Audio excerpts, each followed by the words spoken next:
are listening to Miller and Moulton, exclusively on the Florida Sports Network. And now, here's Mark Miller and David Moulton. Top of the morning to you. Happy hump day. How the heck are you? Miller and Moulton on this first Wednesday of July. Magic numbers 52, 57, and 64. Hike. And there you have it. 4th of July weekend is now behind us. We've moved on. And just like that, it's a 4-day work week. I mean, heck, you get more than halfway through it in many ways today.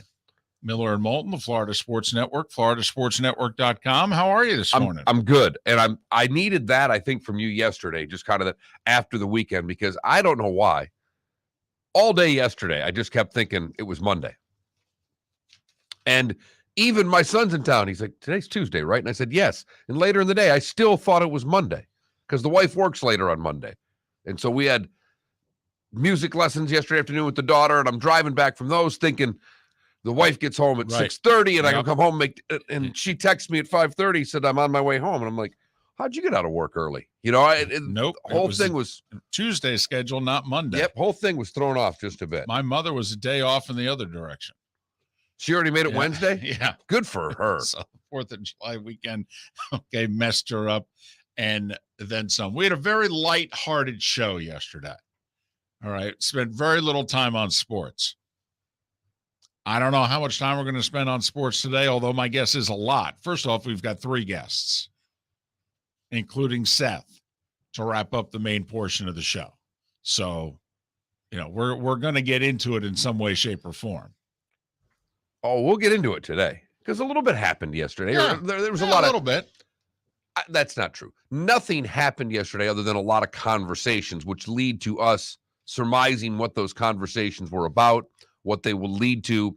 And, well, let's be honest, David, between now and whenever the day comes that Notre Dame decides to do something, we will be speculating about the future of college football.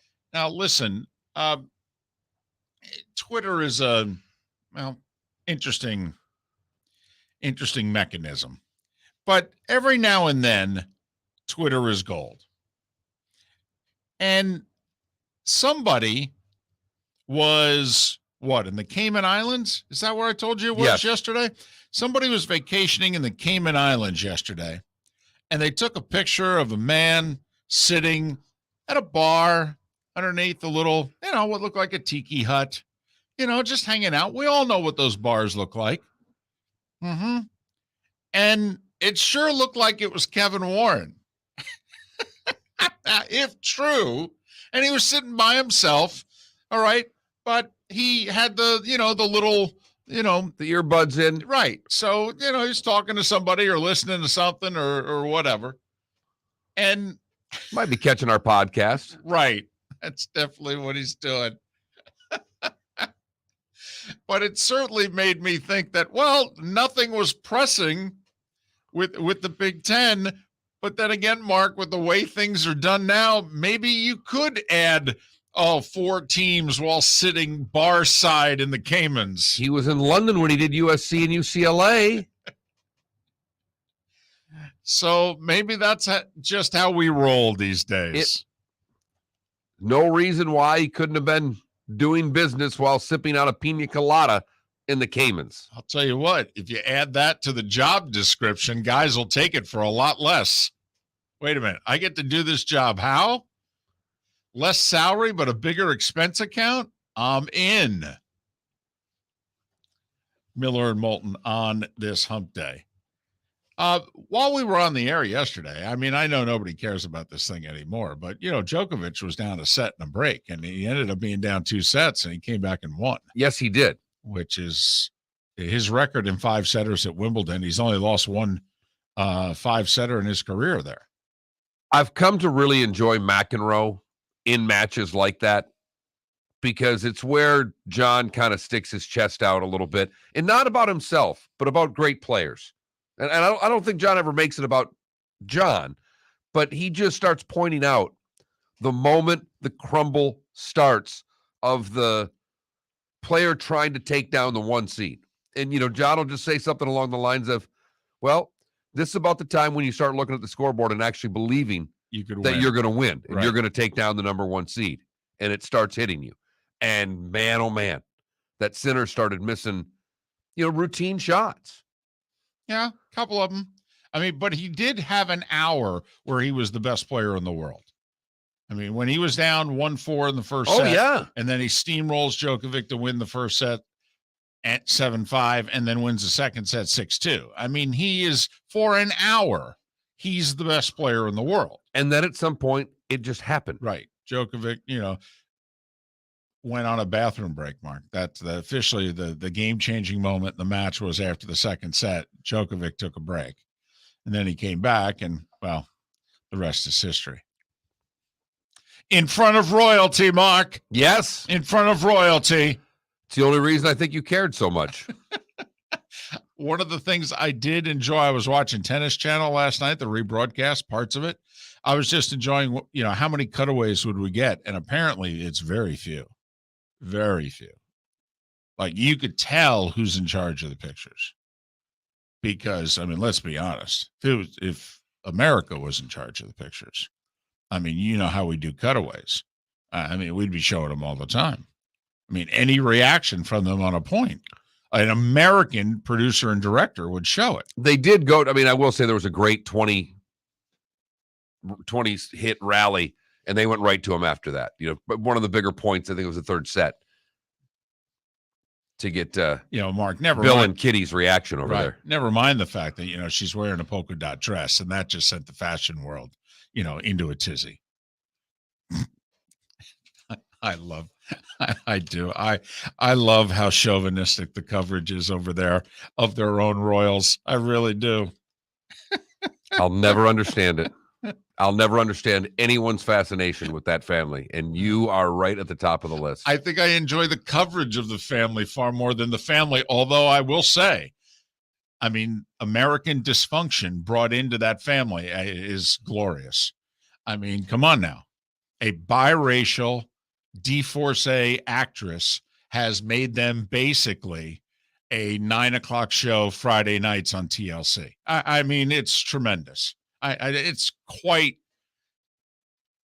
a job she's done. It really is. It's magnificent. And before that, he was over in Vegas for 2 years, partying his brains out. Right. I mean, the influence. He enjoyed the naked swim. Totally. The influence that we have had as a country on the royal family in modern times, I mean, is tremendous. Miller and Moulton on this hump day. But we're going to talk a lot of college football today. Yes, we are. Because apparently 4 became 6 yesterday. The Big 12 was meeting with 4 Pac-12 schools. And then all of a sudden, late in the afternoon, early evening, somehow, some way, they let a couple of others in the room. What the heck? What's Oregon and Washington doing here? Listening, waiting, hoping they don't have to accept the invitation. Which, by the way, must not be a good sign if you're Oregon and Washington and you're banging on the door of the Big 12 going, hey, how come you guys didn't call us? All right. We brought food. Will you let us in? We'd like to at least listen, is the way I gathered it. It's like they, don't have meetings without us. We don't really want to go to the Big 12, but we want to be in your meeting. So, they got that. And let's face it, UCF's in the Big 12. I mean, the strength and or weakness of the Big 12 going forward is significant in this state. And also, you keep wondering whether or not South Florida has any chance at any point in time to ever get back to where they were 10, 12, and 15 years ago when they were the ones actually ahead of UCF on the totem pole. Right. And now if this thing's actually going to break away, logically, you would think they're not going to make the cut. No. And the other thing is that if we're going to have breakaways and we're going to have them this quickly, you wonder if there'll ever be another round. Remember a few years ago when we had some breakaways and the reforming, and you had Missouri and A&M, and then you had the Big Ten reconfigure with Maryland and Rutgers, and they said, oh, in Colorado, Utah gets brought into, out west, and, Baylor to the Big 12 and TCU, and okay. But at the time, everybody said, well, don't worry, we're going to do this again. Well, now the feeling is kind of like, listen, this could be it. Whatever gets done here, this could be it. So you kind of get the feeling, Mark, I don't know, is it like Gilligan's Island? All right. Wait a minute. Is this really our last chance to get off this island? Or are we going to have more? Because if we're going to have more, we'll just stay. I mean, it's kind of nice. I kind of like the people we're hanging with. I think it all depends on who gets on what boat. I mean, there could be another round in 3-4 years because there's nothing that's telling us that the Big Ten is actually going to get bigger. There's nothing telling us that the SEC is going to actually get bigger. And until those two conferences make their next moves, we don't know what the next one is. But if you're Oregon and Washington, do you want to get on that Big 12 boat if there's the opportunity to get on the Big 10 one? So that's some of what went on yesterday as well. I will say, double guess the attendance. Double guess the attendance last night. Remember, we put an over-under out there for the Marlins going into last night, the first of a 2-game series at home against Ohtani, Trout, and the Angels. And the Marlins came in hot. They'd won 5 in a row and ended up making it 6. But you set what I thought was the perfect number. 40,000 for the week, for the 2-gamer. Yep. For last night and tonight. 40,000. We'll see what Miami is as an event town because Ohtani's pitching. That's normally something that the town would get fired up for. It's as big a name as there is in the sport. That's tonight. And he's pitching tonight. And the team's red hot. They've won 6 in a row. They're within a game. They're within like 3 games of the playoffs. Also, I mean, you could start, although they haven't gotten to the Mendoza line yet, but they could tonight. Miller and Moulton.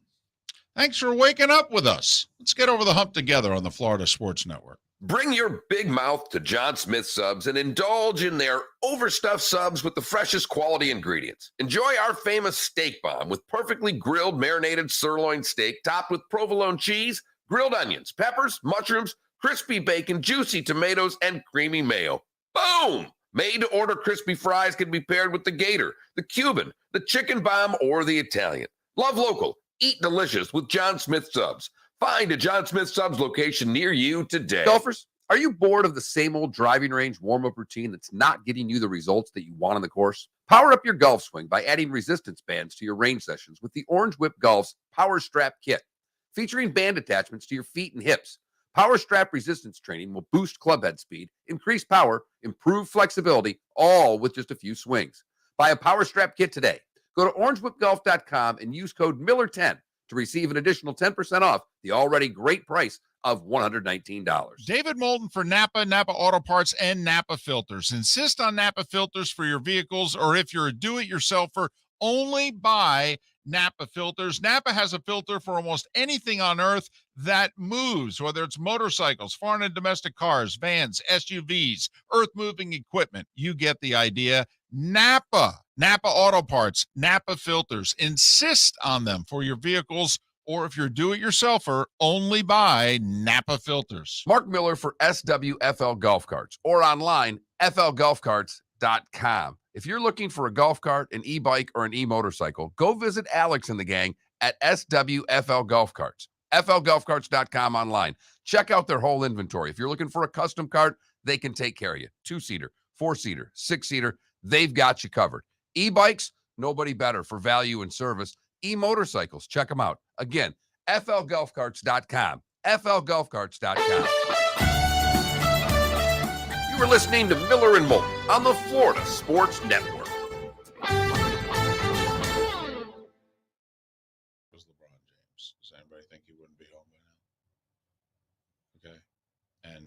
I'd actually make the argument.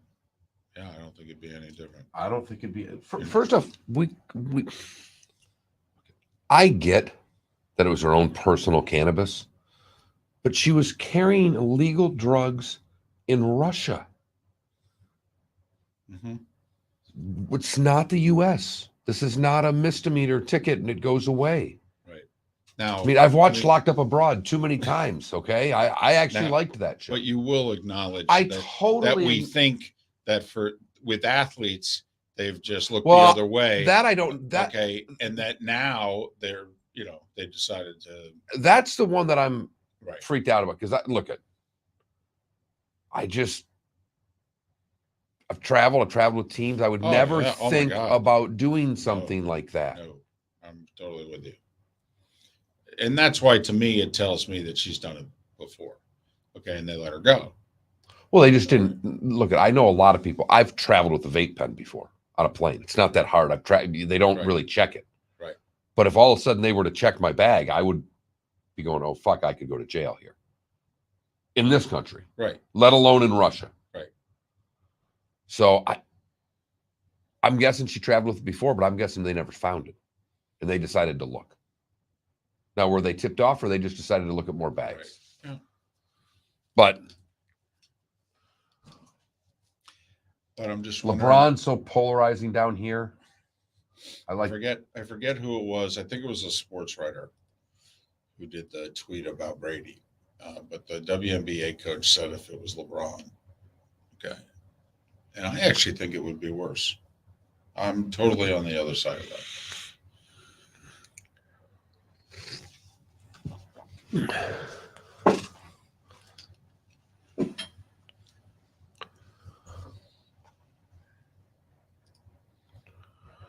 David, today is National Fried Chicken Day, but tomorrow, I really like this. It's National Dive Bar Day, National Father-Daughter Take a Walk Day, and National Strawberry Sundae Day. So apparently you go to the bar, get shit-faced, take your daughter for a walk, and then pig out on strawberry shortcake.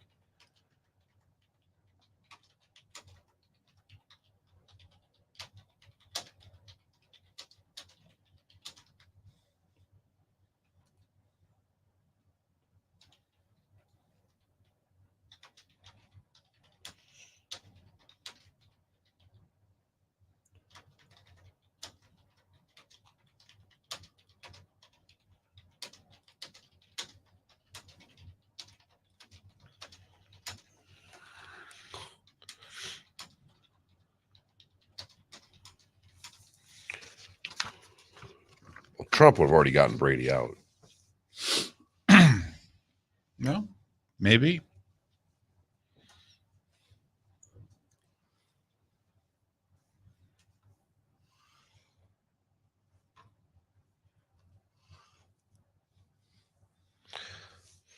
Although probably not. He didn't back him the way Trump would have wanted him to.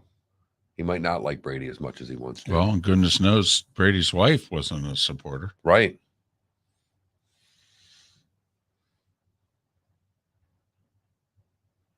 That was one of my favorite parts of the Stern interview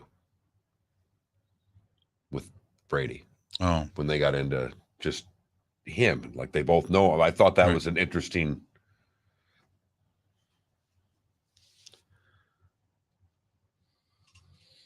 So if how do you if it was LeBron James, not Brittany Griner, do you think he'd still be in jail? Yeah, I mean,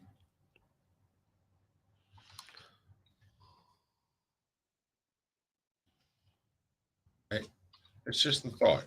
I mean, I don't know if that's.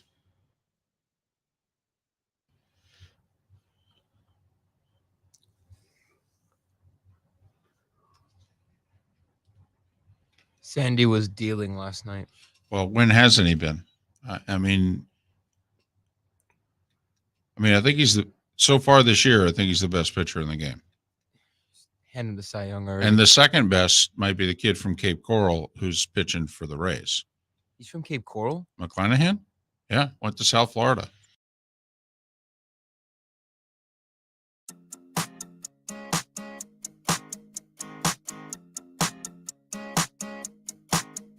You're listening to Miller and Moulton, exclusively on the Florida Sports Network.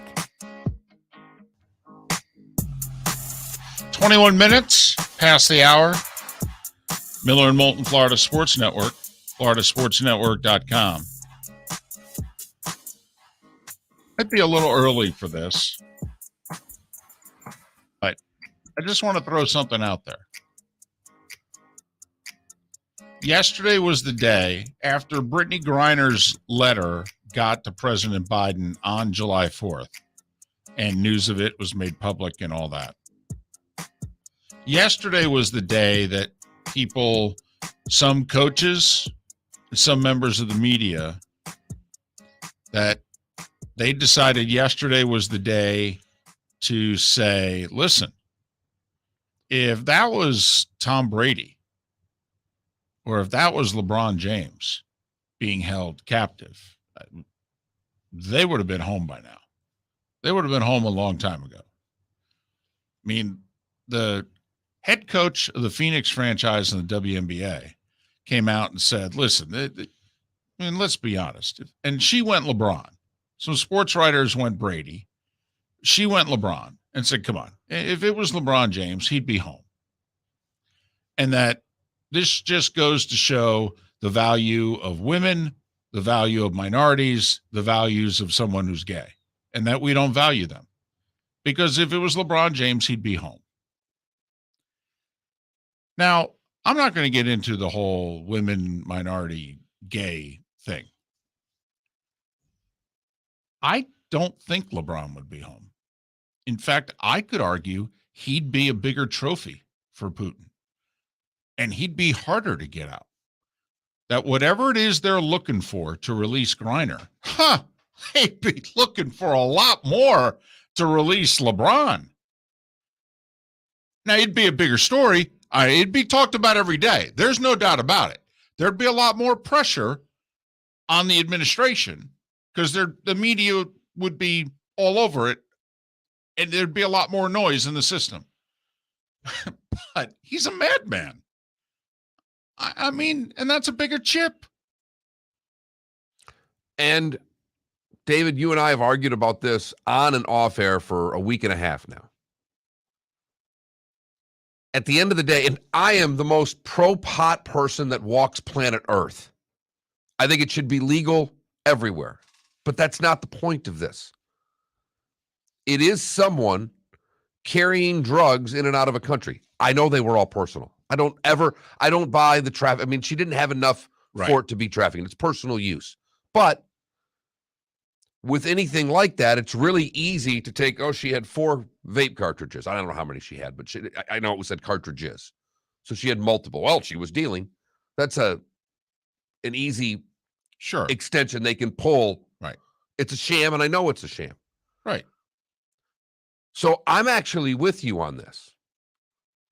Because if it were LeBron James in the same situation, I think they would hold him to the same crime. To what your point is, it's a bigger trophy. Yeah. Whatever it is that we're going to have to give up. And the propaganda machine that could run behind that in their country. Right. I mean, whatever it is we're going to end up giving up to get Brittany Griner back. I mean, think about what we'd have to give up to get LeBron. I mean, he's seen as more important. That's just a fact of life. It is. I mean, not all American citizens are the same. Come on, we're not. We know that. I mean, there's a guy who's been over there for 4.5 years. Can't get him home. He's apparently just an average guy. And Putin and the Russians have decided, no, he's a spy. And whenever we've exchanged prisoners, we've always tried to get him on the exchange list. They won't do it. 4.5 years. Guy's been there. I mean, so I understand the point that they're trying to make. And I don't blame them for making it. They feel it. They believe it. I actually think exactly the opposite. Now, I mean, let's be honest. She's been held since what, mid-February? I think that's about right. Now, between then and now, there have been ebbs and flows as to how much attention this story has gotten. And I mean, for long periods of time, it did not get a ton Right. or hardly any attention. Now, there's no doubt if it was Brady or LeBron, it'd be every day. I mean, there'd be no we're doubt getting about that. closer to that with Brittany Griner. The length of this is getting to where it's. And now that she's on trial and, the realization of, well, It could be 10 years. Yeah. And how is it in a dictatorship, how is it you're going to go in and get her out? And what is it you're going to have to give up? And then there are others. I mean, she's not the only person being detained over there that we have an interest in getting released. She even alluded to that in her letter, saying, think of us. Exactly. So, and I don't want to turn this into a political conversation. What is it we should give up, this, that, and the other thing? There's apparently a really bad dude, who we classify as a terrorist, and they want him. And, he's the big chip that we hold. And we have no interest in releasing him. And I think most of us at face value would be like, yeah, we're not trading terrorists, especially for people that we consider to be, fairly average Americans. I know she's not. She's an athlete. But, I mean. But compared to a terrorist, Right. she's an average American. Yeah, she's much further down the totem pole here. But, I mean, I agree with them about, hey, listen, if this was a prominent male athlete, the story definitely would have and would be receiving more attention. Totally. Absolutely. Yes. That's how our society is right now. Maybe 50 years from now, it'll be different, but 2022, absolutely. No question. I actually think it'd be harder. I mean, in a sense, I don't know, maybe they could buy their freedom where Brittany Griner's not wealthy enough too. I mean, maybe they would be home because literally their family could just say, how much? And write a check and call it a write day. Check. Right. But if we're dependent on the government, I mean, doesn't matter the administration either. Don't you agree with me? You'd have to give up more. I think so. If the charges were exactly the same and it were a much more prominent athlete, I think they would be asking for more. Yes. Now, I don't know how much longer this gets talked about also. They'll have a pretty quick trial and they'll find her guilty and they'll sentence her to 10 years. Well, the WNBA season's going to end here shortly. And I don't know how many people are paying attention to it anyway. All right. And then the NBA goes into their, off season. I mean, so, and what did I say? We're 52, 57, and 64 days away from what, Mark? Football. Yeah. And I don't see the football players, taking on this. No, I don't see cause. them. I don't see them either. So, I don't want to say we're peaking in terms of media attention, but I think July might be the peak, though, in the month in terms of attention. And then I think we're going to, Bills rookies report on the 18th. Training camps start everywhere the final week of this month. And let's face it, we got pretty short attention spans. And I don't just mean we the fans. I mean we the media. And there'll be something else that'll get here. Yeah. We already know the dates when they're going to get here. Baseball All-Star Weeks in a little less than 2 weeks. Next week's the British Open. Trade deadline comes after that. Yeah. Mm-hmm. And then we're full on into training camps and football season. But it was out there yesterday. Thought it was worth throwing out there if you didn't hear it. Many people making the case that if it was a prominent male athlete, they'd already be home. Just curious your thoughts on that. Text FSN Radio to 21,000 to chime in with what you think about the Brittany Griner situation. We are Miller and Moulton. The starting five is next. Thanks for listening right here on the Florida Sports Network. Golfers, Are you bored of the same old driving range warm-up routine that's not getting you the results that you want on the course? Power up your golf swing by adding resistance bands to your range sessions with the Orange Whip Golf's Power Strap Kit. Featuring band attachments to your feet and hips, Power Strap resistance training will boost club head speed, increase power, improve flexibility, all with just a few swings. Buy a Power Strap Kit today. Go to orangewhipgolf.com and use code Miller10 to receive an additional 10% off the already great price of $119. David Moulton for Napa, Napa Auto Parts, and Napa Filters. Insist on Napa filters for your vehicles, or if you're a do-it-yourselfer, only buy Napa filters. Napa has a filter for almost anything on earth that moves, whether it's motorcycles, foreign and domestic cars, vans, SUVs, earth-moving equipment. You get the idea. Napa Auto Parts, Napa filters. Insist on them for your vehicles, or if you're do-it-yourselfer, only buy Napa filters. Mark Miller for SWFL Golf Carts, or online, flgolfcarts.com. If you're looking for a golf cart, an e-bike, or an e-motorcycle, go visit Alex and the gang at SWFL Golf Carts. flgolfcarts.com online. Check out their whole inventory. If you're looking for a custom cart, they can take care of you. 2-seater, 4-seater, 6-seater, they've got you covered.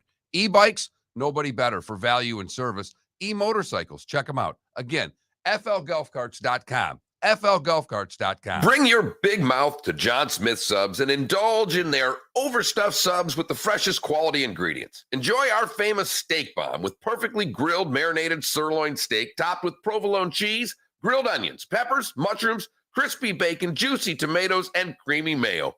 Boom! Made-to-order crispy fries can be paired with the Gator, the Cuban, the chicken bomb, or the Italian. Love local, eat delicious with John Smith Subs. Find a John Smith Subs location near you today. You were listening to Miller and Moulton on the Florida Sports Network. That whatever Jabber or whatever her name was just, she lost that first set, but was just killing her anyhow. I was saying Buxton as well, that he went through the muscles. Well, yeah, that was Buxton was a while ago, though. I mean, I'm talking about like Kirilloff and Royce Lewis are like first round picks from 5 years ago, and they both played. I think they were both part of definitely a playoff team, but maybe even a championship team here. Yeah, I remember watching Kirilloff in spring training. He's good. He's a good player. They called him up. I think it was 2020 in the abbreviated season and the playoffs. He made his major league debut in the playoffs. Kirilloff. Wow. They put him on the playoff roster. He had never played a regular season game. Damn. That's amazing.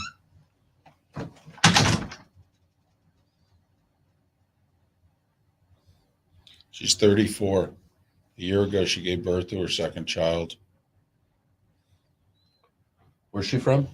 Don't That's know. a great Pretty- question. That's It was after Phil a match all Mickelson. sweaty. Yep.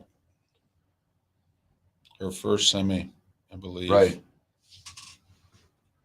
Oldest person to reach their first semi ever is what it said. Oh, they would blow up if it was Phil. Phil's old.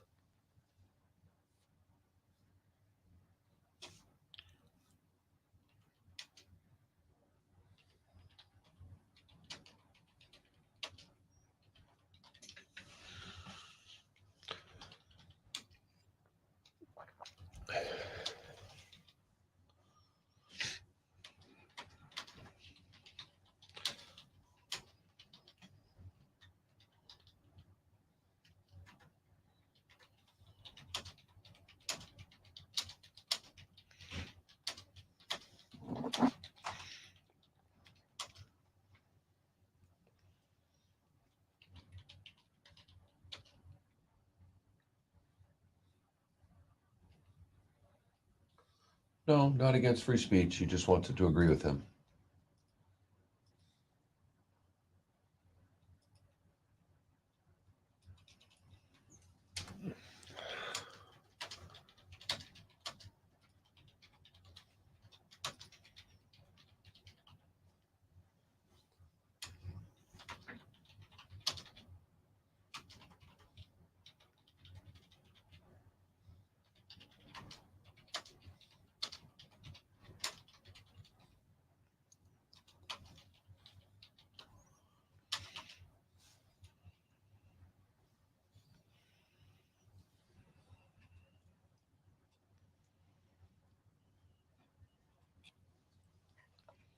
Listen, DC, and it was Mark who first pointed it out. We're the ones pointed out she broke the law. She screwed up. There's no question about it. But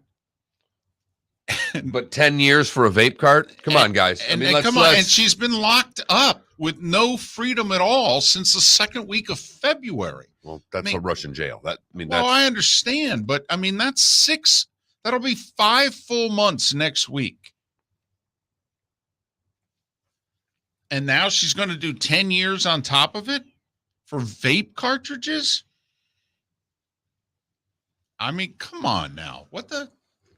How pissed off are we at the world? How much does everyone suck that you guys think that's okay? Come on, that's not okay. Yeah, she screwed up.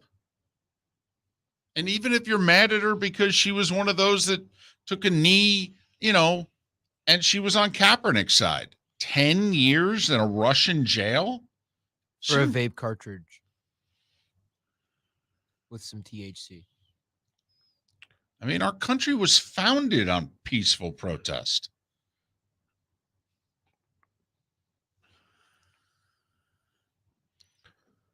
Remember, what makes this country is that we're accepting of people with different points of view. Come back.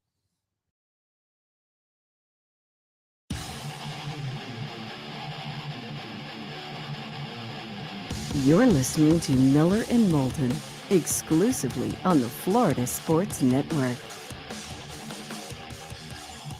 22 minutes before the hour. Miller and Moulton, Florida Sports Network, floridasportsnetwork.com.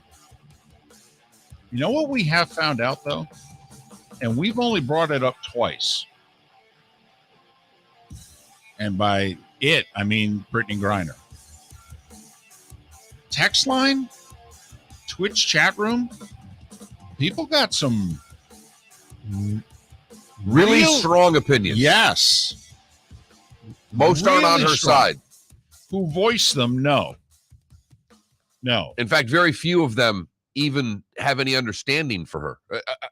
Quite frankly, most people think, we just lock her up. Yeah, we just got a guy who said, because it's true, she was doing the whole anthem on a knee a few years ago, protests, and forget the guy's character here in the Twitch chat room, but he just said, 10 years, I wanted to rot. Because of what she said about our country. That was his reason behind it. Right. And I've had friends of mine who have, text me, called me up and said, I remember some of what she had to say a few years ago. Longtime buddy of mine who said to me the other day, wonder how she feels about this country now. And I said, fair point. I go, but, so are you saying she's deserving of her treatment now? And then he was like, well, no. And I'm like, oh, okay. And I've seen a lot on the other social media cesspools of people that I know who have no problems at all with what's going on. None. I don't engage. Well, I don't engage with that stuff. It's not worth my time. Right. But I post pictures of food and kids, David. I know you do. DC in our Twitch chat room, he's like, listen, I'm in business. I've had opportunities to make lots more money doing business elsewhere. And I have chosen not to do it because I haven't felt particularly, whether it's safe or comfortable or whatever the case may be, with those countries. The one point I haven't been able to make back to DC during this break was, but you're not an athlete. In theory, most of us in the quote unquote real world think we've got 40 years, maybe even more, to make a career. When you're an athlete, you're thinking, I got 10 or less. I got to make my money now. So, and the fact of the matter is the WNBA pays badly. Eastern Europe and Russia is where the money is if you're a women's basketball player. And you get paid mid-6 figures to play basketball over there. And in the WNBA, you make between like 80 and 150,000. So if they're offering you $500,000, As we've pointed out, there have been women who have taken a year off of the WNBA starts when they start getting tired from playing both seasons. They'll miss a WNBA season right. before they'll miss a year in Eastern Europe because the money is so strong. And I mean, think about it. If you're making 4 WNBA seasons worth of salary in one 4-month period of time over there, wouldn't you go? Yes. So, but there are some that are like, hey, she shouldn't have gone. Oh, okay. Now I'm with you. She shouldn't have had the cartridges in her luggage. I mean, that's a trainer's job to carry that stuff around. And I don't. And even though the story is that apparently Russia has looked the other way on behalf of the athletes for a long time, you're right. I mean, although the situation second week of February, I mean, remember, we were just entering the Olympic period then. So, and he had not invaded the Ukraine then. No, he hadn't.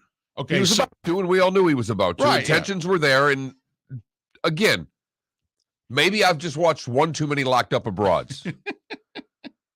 But that scares the bejibbers out of me. So, but it is this story, and it's trivial to phrase it this way, but I'm sorry, but this story now for a lot of people, it's gotten to the point in which now they find it interesting. And for whatever reason, in the previous 4.5 months, and whatever, I got other things to capture my attention. Maybe now it's a slow time in sports. You know what? I'll pay attention to this. I'll form my opinion about this now. This interests me now. Okay. Let's see if some of this interests you now. Time for The Starting Five. 5 stories you need to know. It's the Starting Five on Miller and Moulton. Here's number 1. Well, we'll start with college football again. The Big 12 talked with 6 different Pac-12 schools yesterday. We thought it was just going to be 4. Arizona, Arizona State, Colorado, and Utah.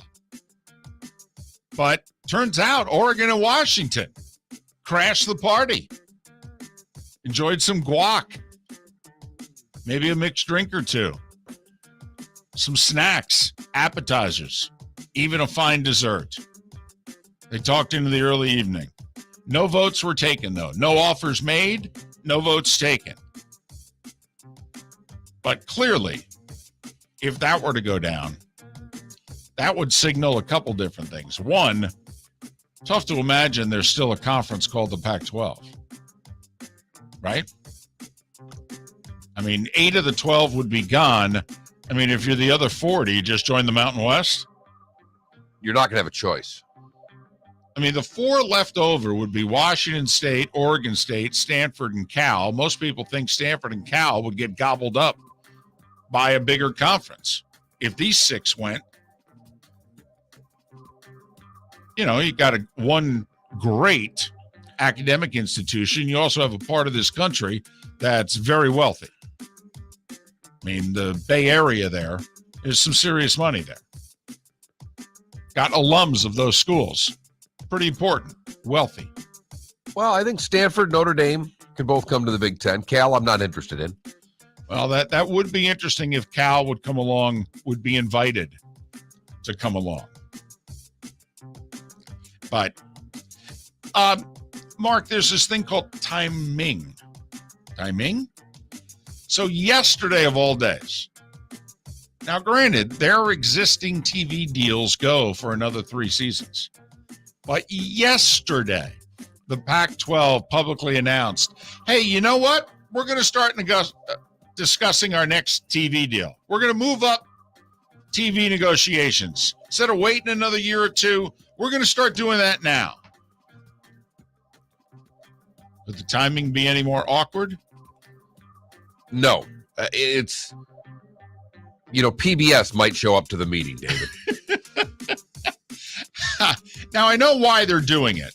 Desperate times call for desperate measures. What they're hoping to do is to be able to, in, very short time, show these schools that are thinking of leaving, hey, look, if you stay, this is the kind of money we're talking about. Why would you want to leave? we can guarantee you this. 38 cents on the dollar from what you were getting before. Well, I don't know about that because their deal wasn't that great. Right. They lost Los Angeles. I understand that's big, by the way. I mean, it's big. Just throw, David. It not only Los Angeles, they lost the school that was the soul of their conference, being USC. And if that's their soul, I don't know what that makes UCLA, but it's certainly an important organ. Well, yeah, because it's the one with the most history in the second major sport in college athletics, which is basketball. By the way, there was a report yesterday that UCLA was essentially in Maryland territory financially. Remember when Maryland joined the Big Ten? And they joined the Big Ten because if they didn't, they were going to go bankrupt as an athletic department. They were going to have to cut like 12 sports, and it was going to be unbelievably ugly if they had stayed in the ACC. And they went to the Big Ten to remain solvent athletically. Well, apparently UCLA was minutes away from that too. Apparently this deal was done from financial desperation for UCLA. UCLA, the public school, USC, the private school in the relationship. Major League Baseball, Kiermaier, 4 RBIs. Rays beat the Red Sox 8-4. Tampa Bay now in third place in the East. They move a half a game ahead of Toronto, who lost in Oakland last night 5-3. Guess the attendance after 23,000 on the 4th of July, a Tuesday night at home against the Jays. Over under $5,000. I'm going to go over. Gotta go over. 48-46 in Oakland last night. That's not even fair. Here's the best part of it. Usually most places, when you have that few people, they confine you to certain areas that you could sit. Not in the Oakland Alameda Coliseum. If you watch any highlights of the game, you see like 12 people out in center field and 23 people out in this section in left center. It's spectacular. People sitting all over a 55,000 seat ballpark, 4,846 of them. That's ugly. Marlins won their 6th in a row. Alcantara, 8 shutout innings, had a 2-0 lead going to the 9th. They brought in the bullpen. Sweated out the 2-1 win. 6 in a row. They try to get to 500 tonight. Ohtani pitching for the Angels. But here's the most important thing. Remember, we placed the over-under for the 2-game series at 40,000. How many people will have to show up tonight to hit 40,000? The over-under last night. The number was? For last night? Over-under 17,000. Under. Over. 13,338 Yeah. for a 5-game winning streak and the best pitcher in the National Right. League They on the need hill. 27 tonight for Ohtani. It ain't happening. That is not good, Marlins fans. 13,338. Ohtani, Trout, and Alcantara on the mound, and a 5-game winning streak going in on a beautiful night. Come on now. Yankees lost to the Pirates 5-2. Twins beat the White Sox 8-2, and their lead over the Guardians is up to 4.5 because Cleveland lost again to Detroit 11-4 the final. White Sox, by the way, 6.5 back. Scherzer comes off the IL. He hadn't pitched in 7 weeks. He goes 6 innings, 11 strikeouts, 2 hits, no runs. Mets lose, however, 1-0 on a sac fly in the 9th. And the Braves keep on rolling. They beat the Cardinals 7-1.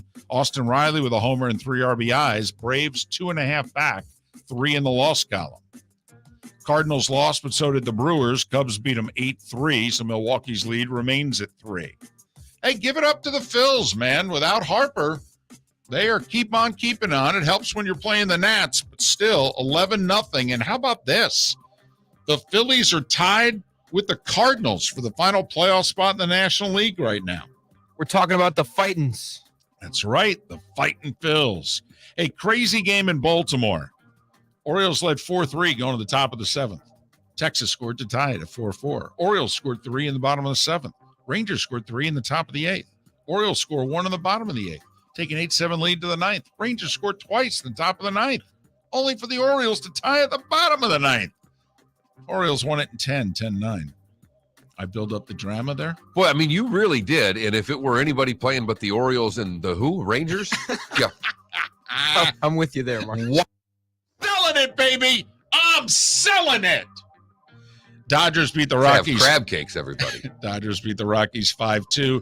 Their lead over the Padres is now 5.5 because they lost to Seattle again 6-2. By the way, Seattle, like the Marlins, has moved to within a game of 500.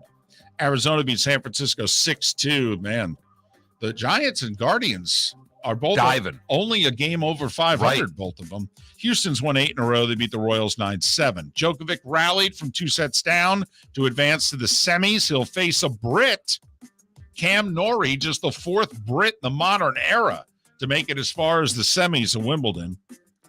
Djokovic is playing Nadal is playing American Taylor Fritz later today. Kyrgios in the other quarterfinal. And the last American woman left, Amanda Anisimova, is playing Simona Halep in the quarters. A lot of people think whoever wins that quarter is going to go on to win Wimbledon. Mike Greer named GM of the San Jose Sharks. That's noteworthy because he's black. And there had never been a black general manager in the NHL until Mike Greer. Isn't he Chris Greer's brother also? Yes.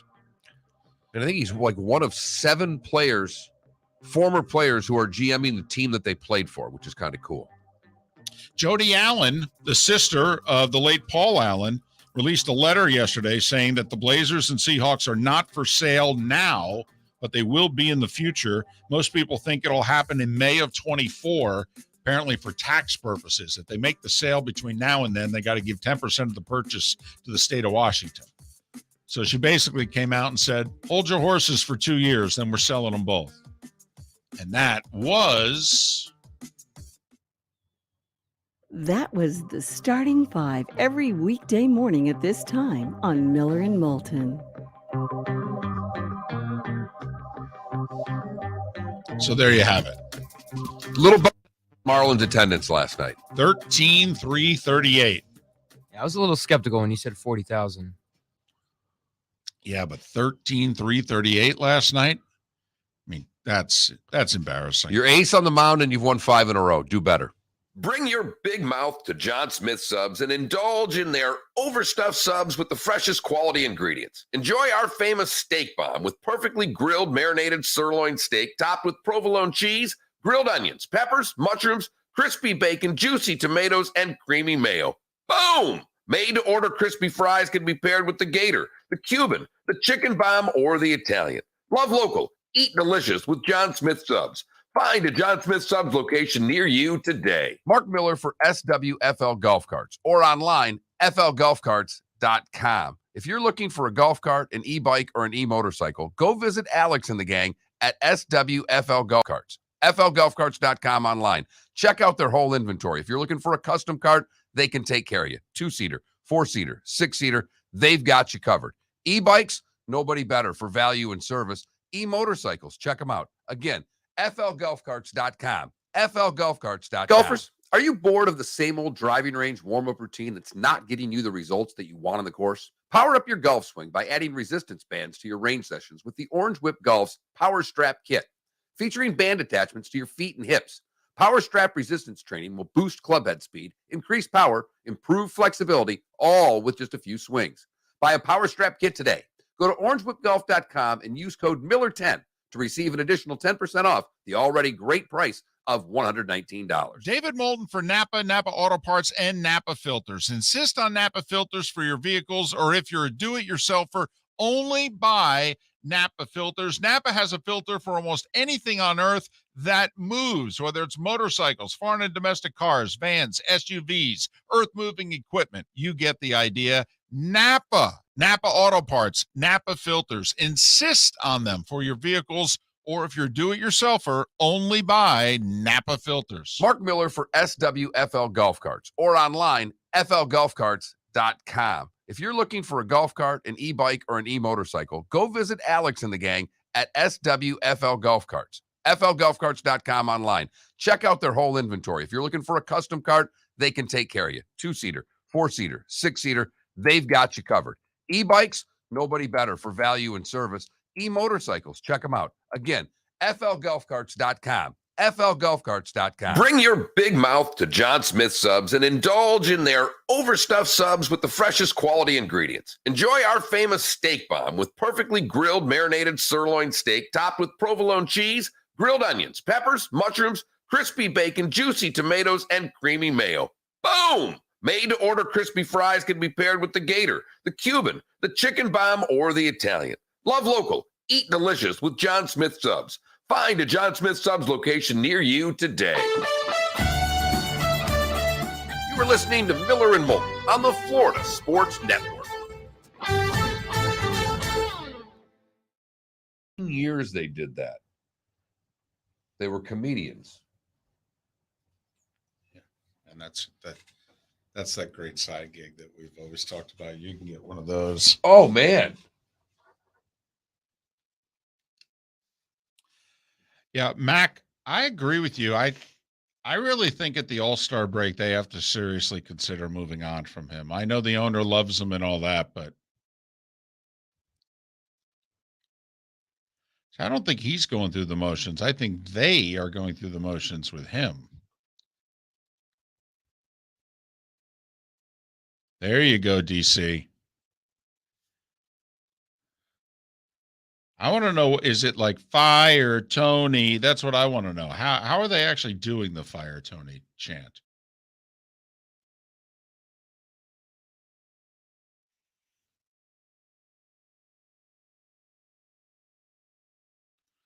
Well, Peeville, I mean, obviously they can have second careers, but I mean, how many of our second careers are more lucrative than our first? How many athletes make more in their second career than their first? Prominent athletes, too. Not journeyman athletes, but prominent ones.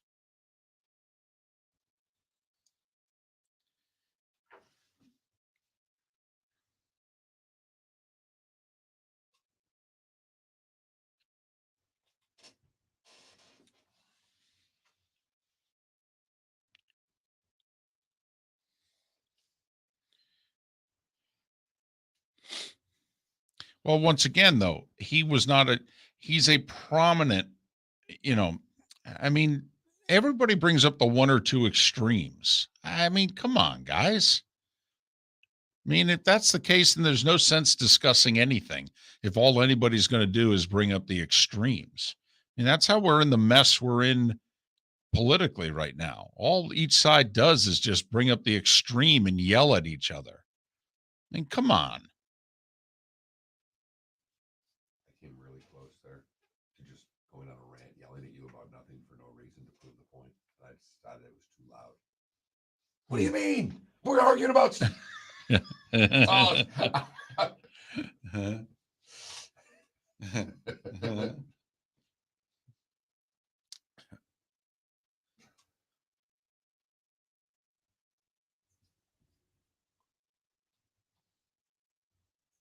Now, the one thing you've been. Oregon and Washington were contacted. I've seen mixed reports that they were in on this meeting. I've heard that they were kind of in on it and talked and like that's. Well, CBS Sports last night, Dennis Dodds was the guy who first reported that the Big 12 and these 4 Pac-12 schools were going to talk yesterday. He was the one that came out early last night and said Oregon and Washington was also in on it. Now, they're probably just getting information, because I'm sure they would prefer the Big 10. Okay, but right now the Big 10 has said, we're not interested. We'll get back to you. Well, and then Colorado and Arizona State couldn't put retractions out soon enough that we. Yeah. Who cares?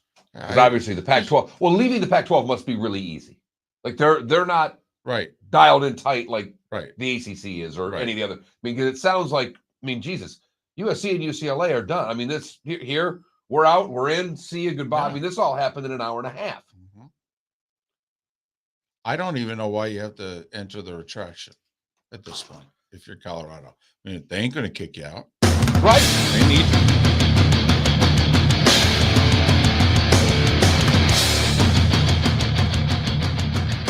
You are listening to Miller and Moulton, exclusively on the Florida Sports Network.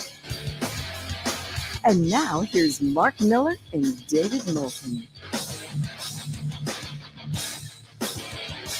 Top of the morning to you. How the heck are you? Hour 2 of Miller and Moulton on this Wednesday, the first one in July of 2022. Hope things are going well for you as we move past the 4th of July holiday and get back into the work week, probably with a little more gusto than we had yesterday. I'm guessing everybody just kind of, went through the motions largely yesterday. A lot of talk about the weekend. Yeah. That was the predominant work object yesterday, to talk about what you did for 3 days or what you didn't do. Even if you called up clients or visited people and what have you, it was just like, hey, how was your weekend? How was your holiday? In fact, I was talking to Mike Westhoff yesterday because he's going to join us, going to come in studio Tomorrow, right? Mike's going to be here in the 8 o'clock hour. Fired up about that. For those of you who don't know, that's former Dolphins and Jets and Saints special team coach, and wrote a book. And we'll talk about his book. He's going to bring one in. I don't know. He said, I'll bring one with me. I don't know if that means we're going to give one away or if he's just going to point to paragraphs that he wants to talk about. Either way, I'm fine with it. Yeah, whatever Mike wants is fine. 8 o'clock hour, right? Right. But I talked to Mike yesterday. I said, how was your weekend? And he's a big boater, and he likes to shark fish. And he's like, I went out Friday. He goes, amateur hour 4th of July weekend. I'm not out in the boat on that. Too many crazy people drinking on their boats. So he views 4th of July weekend the way you view New Year's Eve. As a boater, he's 100% correct, though. So many people out on the water, people renting boats, people that aren't usually out there. Then you got the whole jet ski armada. Don't get me started on those folks. What is that, like bicyclists? I mean, is that the equivalent of, those that ride their bike on the streets? I mean, that Worse. look you gave me. Worse. Wow. I didn't realize. Well, because this. most of them don't even know how to drive it. That's another problem. They go wherever they want. They don't care if you're fishing. They don't care what you're doing. They don't really participate. Oh, boy. They don't like to follow laws, the no wake zones, because they don't know them. The jet ski armada is a dangerous group, David. Huh. Now, are these? They're kind of like the Hells Angels of the water.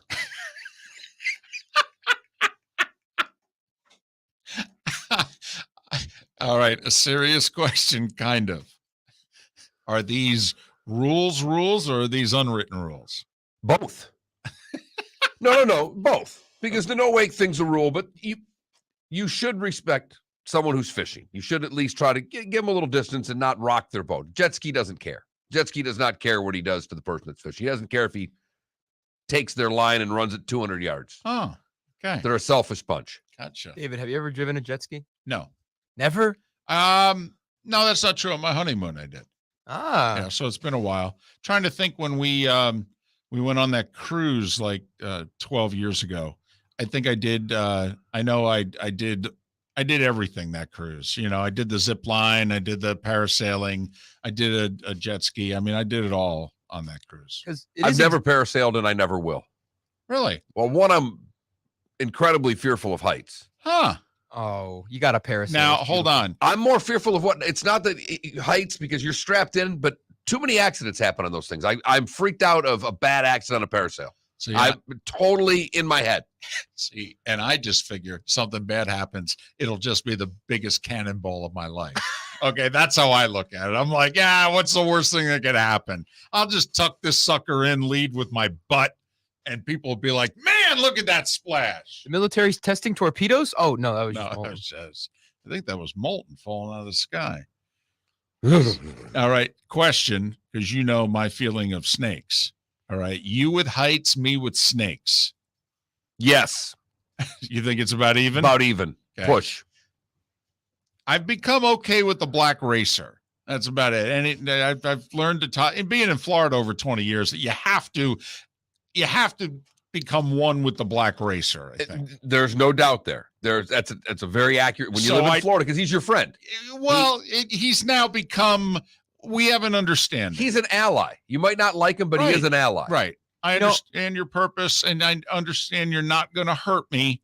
Okay. At first, you freaked me out. I got to be honest.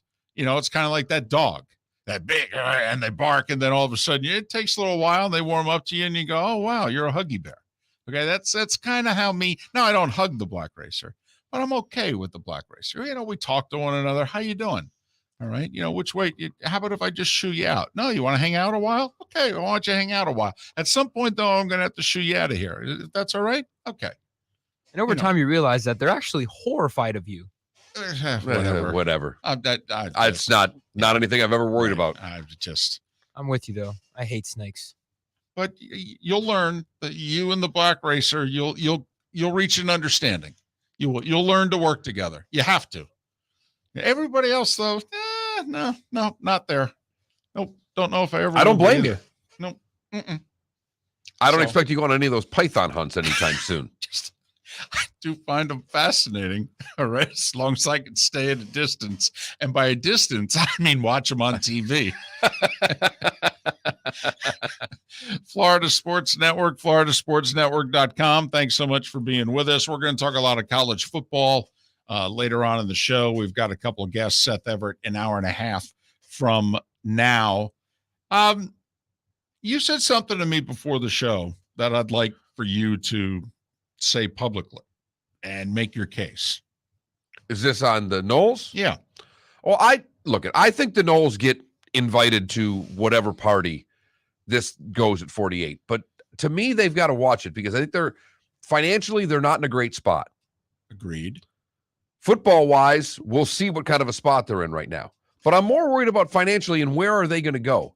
Because if the ACC crumbles, is the SEC necessarily going to take Florida State? Can we stop? Yeah. Can I backtrack you for a couple of seconds? With the whole land of rights deal, and the $52 million exit fee, there's no one right now that is enthusiastically talking about challenging the ACC in court. Many people think that the ACC right now, Mark, I've seen more people that think the ACC is a winning hand than a losing hand going forward. It's already been proven the $52 million exit fee is locked in. It's pretty ironclad. Maryland had to pay it. Maryland sued, said, hey, we don't have to pay this. ACC and won. And Maryland had to write the check. Now they can afford it going to the Big Ten. They made so much more money. But it's the second clause, because every school will find the $52 million. I mean, hell, you might even get a loan from the conference that you're going to that you can slowly pay back with no interest. I mean, let's face it, if you're the SEC and they really wanted you, they're going to get the $52 million taken care of. Yeah. The Big Ten's going to get the $52 million taken care of. It's, believe it or not, it's chump change to those two conferences if they think you bring value to the conference that you're joining.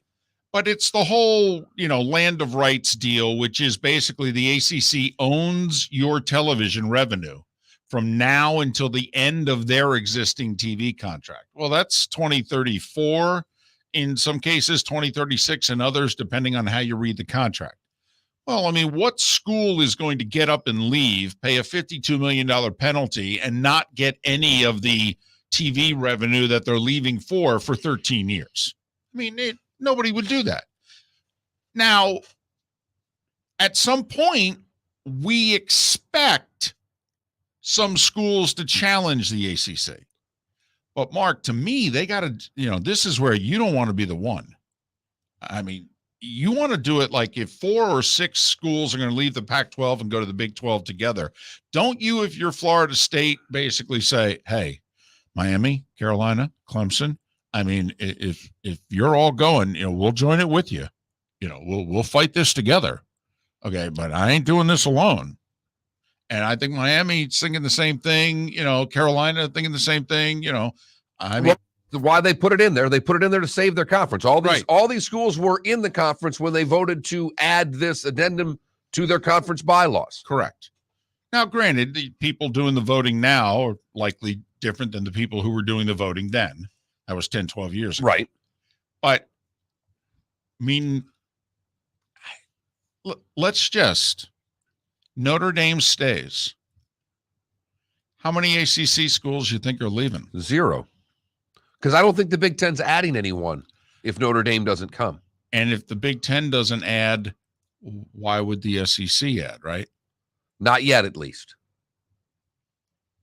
Here's the other part. let's just say Notre Dame leaves. And somehow,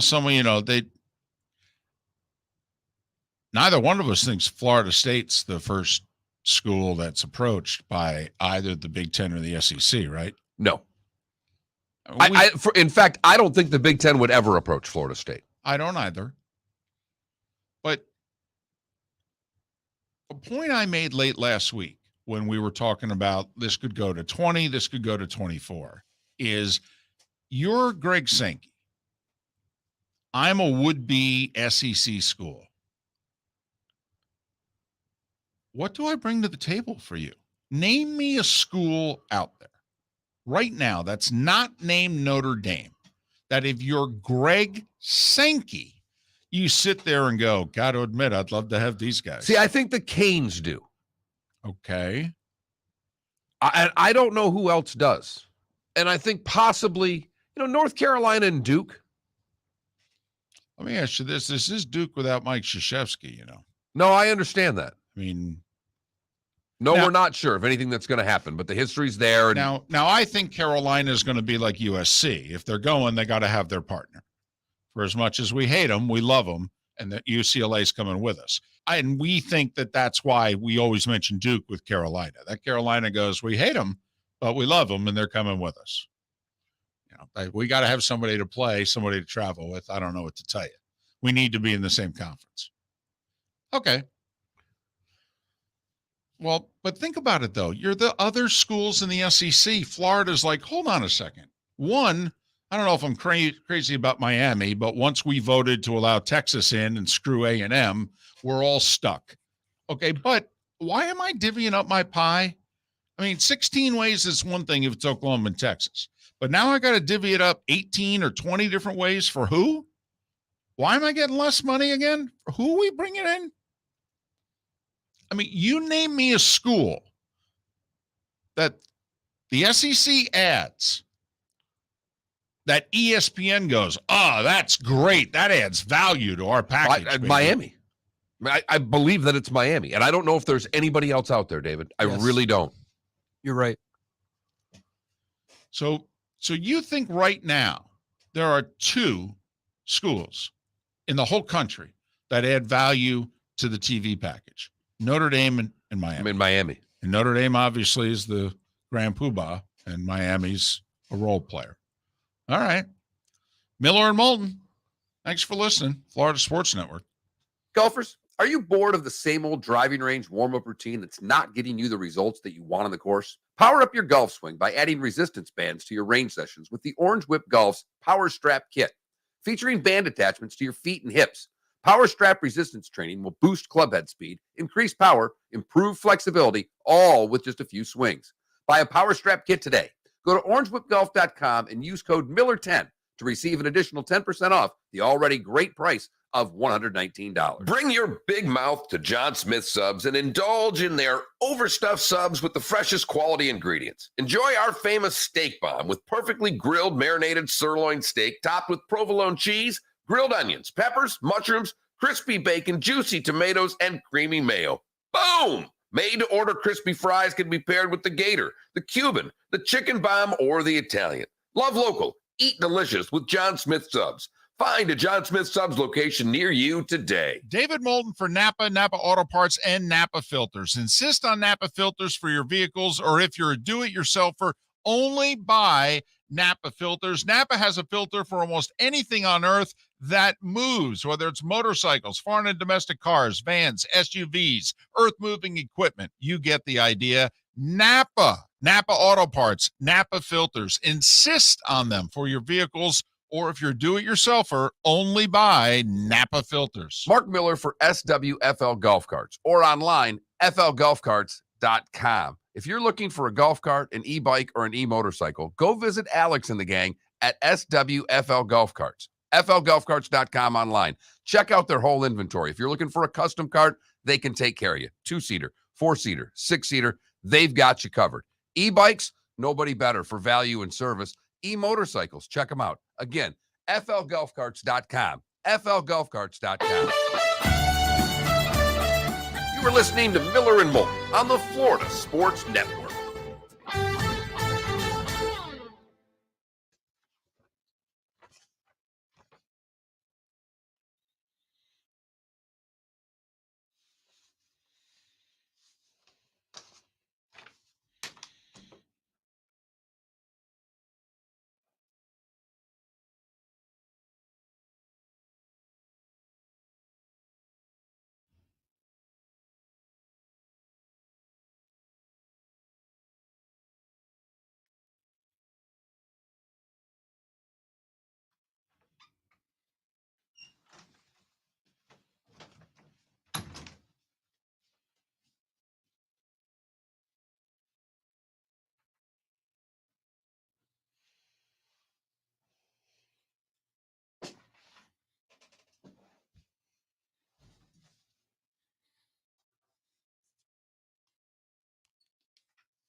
I just happened to see on the ticker there that the NHL draft's on ESPN tomorrow night. And I will say, not that anybody cares in America, but the Canadians have the number one pick, which has happened so infrequently. Right. And how ironic is it, a team that was in the finals Right. ends up the next year with the number one pick? But there's a genuine debate as to who to take. Well, Jake told me, because Jake's really into this, that the top. Because aren't the Wings like second or something? No, they're 8. The top 3 or 4 picks are not that, but there's 4 guys. Right. And they're going 1 through 4, and they're clearly right. But they could go in any order. But right? Yes, but then after that, no one knows what's going to happen. Okay. And he thinks that the Wings might trade out of 8 with Philly. That's the rumor right now. But he showed me a clip of Yzerman pre-draft interview, and it's a Zoom. And he goes, I'm trying to answer your question without answering your question, but I can't think of an answer to answer your question with. Good for him. Good for Steve. I go, was that Yzerman? He goes, yeah. I'm like, that's great. Good for Steve.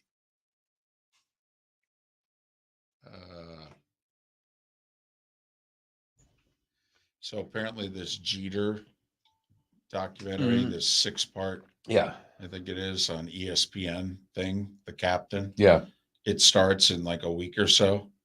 Did you see where the ESPN's bought billboards? Did you see where the one billboard is? Right next to Fenway.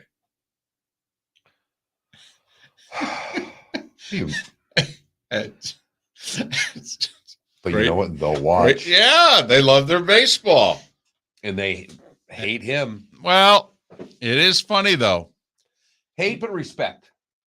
I think it was Sunday was the anniversary. You remember Jeter, the dive into the stands? Yes. And it was that play that galvanized Red Sox Nation to say, you know what? Nomar's not him. That's what we're missing. Okay. And they traded Nomar 3 weeks later. All right, are we putting that poll question up? I don't know. What do you think? I'm torn. I like the question. But probably not a good poll question. The sentiment is yeah. All right. But I don't care if we get to vote that way. I just don't know. You think people will vote? Well, the only thing is that what conference should Florida State be in? ACC, SEC, Big Ten.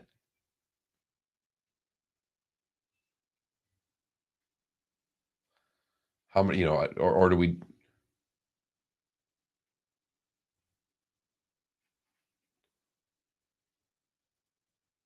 I loved the. How about Notre Dame?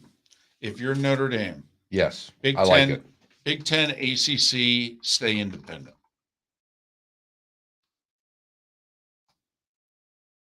If you were calling the shots for Notre Dame,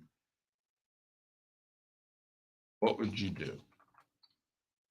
Join the Big Ten, join the ACC, stay independent. That's where I'd like to go next, by the way. I don't want to talk Notre Dame.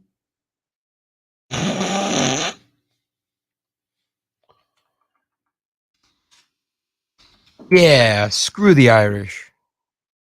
Easy now. I'm listening. Join.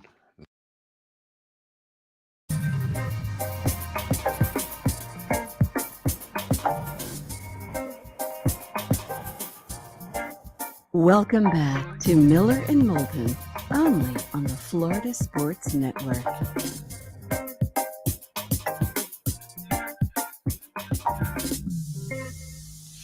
Minutes past the hour. Miller and Moulton, Florida Sports Network.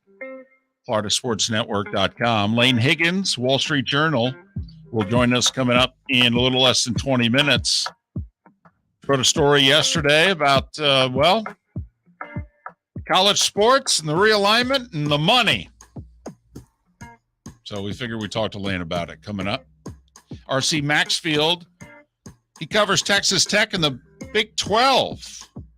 We'll talk to him next hour about, so what do you think? Join forces with the Pac-12 a decade later? Remember when we first talked about this? and Seth Everett. Our buddy will join us in a little more than an hour and 15 minutes. We don't have a poll question. We do. It's up. I just got to hit send. You did it. It was all you. You gave me a poll question during that break. You didn't even realize it. I was going to say, because the one I suggested an hour ago is about Brittany Griner. Yeah, I did not go with that one. Too serious? I liked the question, and it may still come up because we did talk earlier in the show. What if instead of it, Brittany Griner being detained in a Russian prison, it was a Tom Brady or LeBron James? Do you think things would be any different? Right. And that was what we did, but just the angst that came through the Twitch chat room. Right, towards Griner. Okay, a couple different aspects. She was an ardent Kaepernick protester a few years ago, said a few things about the United States that the quotes have come back up, and some people are like, she could stay in a Russian jail as far as I'm concerned. And, others are like, come on, she should have been home yesterday. But we had a little Notre Dame discussion during the break, right before we came back on air, and we're going to continue that in a moment. But basically, if you're calling the shots at Notre Dame, what would you do? Join the Big Ten, join the SEC, join the ACC, or stay independent? So Big Ten, ACC, or independence? Well, or ACC. I just said Big Ten, ACC, or independence. Or SEC. No, come on. You're Why? Really, oh, please. I mean, I don't. This is not meant to be insulting, but it's probably no other way. Notre Dame would never join the SEC. Never. They think the SEC and what it stands for is beneath them. I mean, they do. Come on. I understand that. I'm putting a poll question out here with 4 answers. That's all I was really doing. They would never. Okay. You're no fun. Well, you're absolutely no fun. Your fun meter just ended today. I think the other 3 are all realistic options. I really do. I mean, Notre Dame can remain independent. It can. Those, in my opinion, those that believe that, oh, this is it, Notre Dame's finally going to have to make a decision. Notre Dame could pick up the phone today, tomorrow, 4 years from now, whenever they pick up the phone and they call you and they go, hey, we'd like to join your conference. Done. Gonna call our broadcast partners. We got to renegotiate. That is the one thing. We did get a comment in the Twitch chat room. Do you think Notre Dame might be overplaying their hand and a conference might not be jonesing for Notre Dame when they come calling? Let me explain something to you. The Big Ten will always be jonesing for Notre Dame, no matter what they say. Right. Exactly. They could blankety blank them privately and publicly. That phone rings. Drop everything. Cancel vacations. Notre Dame's coming. Call up Fox and tell them you back from the Caymans from this one. We can't do this one on a conference call. Right. You could do USC and UCLA from London. For Notre Dame, you get back in the Central Time Zone, buddy. Damn right. In fact, meet you in South Bend. We're going to meet with them. We may be wrong, but we really don't think that we are. Think so. I don't think so. All right. So if you're calling the shots at Notre Dame, what would you do? Join the Big Ten, join the ACC, stay independent. Yeah. Thank you. Because the SEC is not an option. It's just not. There's no way they would ever join the SEC. I'm telling you. They'd start their own conference before they'd join the SEC. Literally, they'd call up Stanford, they'd call up Duke, they'd call up Army and Navy. I'm not kidding, by the way, when I say this. They would start their own conference before they'd join the SEC. No. Mm-mm. I think it'll affect the welcome that Brian Kelly ever gets when he plays Notre Dame again. If he had gone somewhere else, okay, I think the reception would be better, but he went to the dark side. Now he's Darth Vader. Okay. I mean, he went to LSU. I mean, seriously. Oh, I know. It was the ultimate gut punch. I only can win if I leave and go to the SEC. I mean, it was right. There is no bigger gut punch that Notre Dame has ever received than Brian Kelly saying, I can't win here. I've got to go somewhere where I can win. The all-time winningest coach at Notre Dame said, I can't win here. I have to go, and I have to go to the SEC to compete for a national championship. I mean, this is going to be Eli Manning in the Manning cast. It's going to be a double bird moment for Notre Dame fan whenever that meeting takes place. But all right, let me sell you on this. The ACC, if you're Notre Dame. Because if Notre Dame joins, the ACC gets to call the four-letter network and go, guess what? You got to tear up your TV deal with us. We got to start over. Because right now their TV deal's bad. A, it pays 4th out of 5 in terms of money, and they're locked in to the middle of next decade. That's the biggest part, because the money's not horrific right now. They're in the 30 million range. It's not like 34 million a school is what the ACC is getting. But in 2 years, when the Big Ten and SEC are operating on their next deal, it will look horrific. No, I totally. But right now, the deal's not. It's the time of the deal is all I was saying, David. Because right now, the gap is not that big. As you pointed out, when the 2 new deals come in place, the ACC thought that they were being proactive, incredibly proactive of locking in a TV deal for 14, 15, 16, whatever it was. But now that both big conferences are re-upping, now there's a canyon between them, and they cannot renegotiate for over 10 years. Yeah, and it's awful. Notre Dame joins, you tear it all up, baby. You start over. And let me ask you this. Don't you think Notre Dame could negotiate this deal where they get the ACC's media rights doubled? So 34 becomes closer to 70.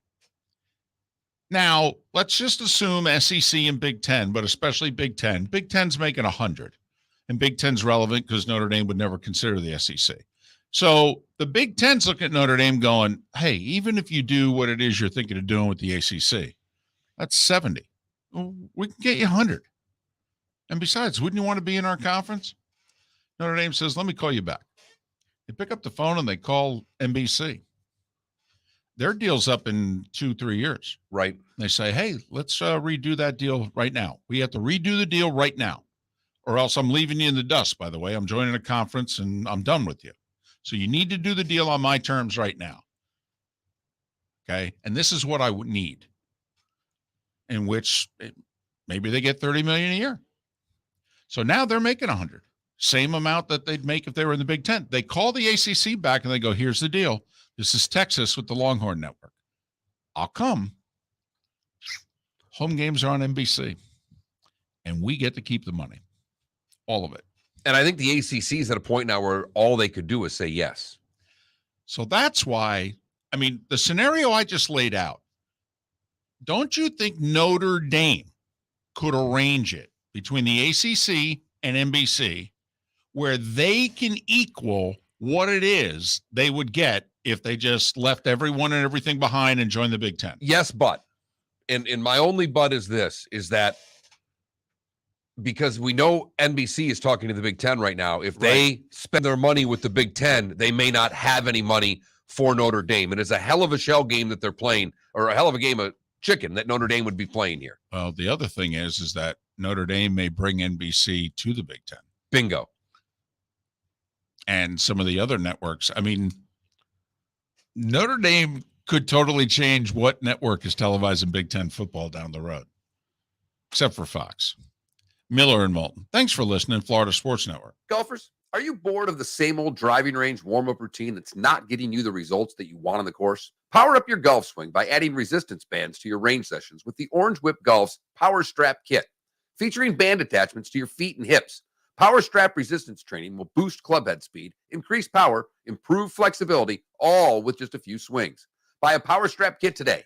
Go to orangewhipgolf.com and use code Miller10 to receive an additional 10% off the already great price of $119. David Moulton for Napa Auto Parts, and Napa Filters. Insist on Napa Filters for your vehicles, or if you're a do-it-yourselfer, only buy Napa Filters. Napa has a filter for almost anything on earth that moves, whether it's motorcycles, foreign and domestic cars, vans, SUVs, earth-moving equipment. You get the idea. Napa Auto Parts, Napa Filters. Insist on them for your vehicles Or if you're a do-it-yourselfer, only buy Napa filters. Bring your big mouth to John Smith Subs and indulge in their overstuffed subs with the freshest quality ingredients. Enjoy our famous steak bomb with perfectly grilled marinated sirloin steak topped with provolone cheese, grilled onions, peppers, mushrooms, crispy bacon, juicy tomatoes, and creamy mayo. Boom! Made-to-order crispy fries can be paired with the Gator, the Cuban, the chicken bomb, or the Italian. Love local. Eat delicious with John Smith Subs. Find a John Smith Subs location near you today. Mark Miller for SWFL Golf Carts or online, flgolfcarts.com. If you're looking for a golf cart, an e-bike, or an e-motorcycle, go visit Alex and the gang at SWFL Golf Carts. flgolfcarts.com online. Check out their whole inventory. If you're looking for a custom cart, they can take care of you. 2-seater, 4-seater, 6-seater, they've got you covered. E-bikes, nobody better for value and service. E-motorcycles, check them out. Again, flgolfcarts.com. flgolfcarts.com. You were listening to Miller and Moulton on the Florida Sports Network.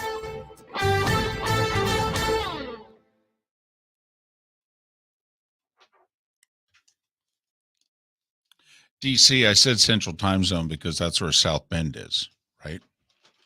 Isn't South Bend in the Central Time Zone? Yes. So, and I was talking about the Big Ten would come and meet with them.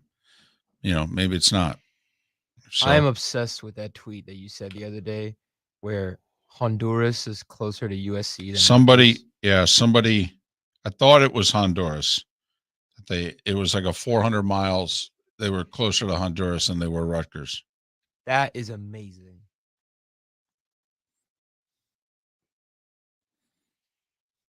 Although Indianapolis is Eastern Time Zone, so yeah, it is Eastern. It's not the whole state. It's what DC said here. There's like a bunch of counties that are in the Chicago area that still operate. It's screwy.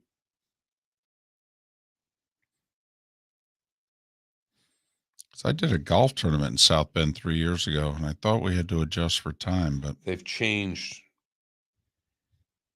It's a very fluid situation.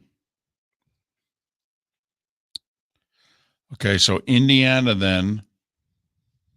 So Indiana is Eastern. Yes, Illinois Central. Okay.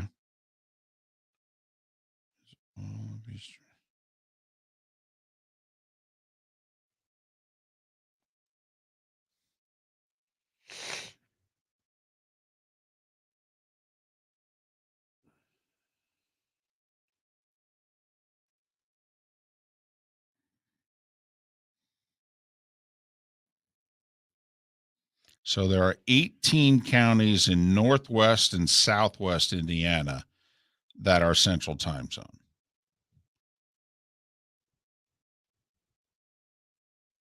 So 18 counties, Northwest and Southwest Indiana.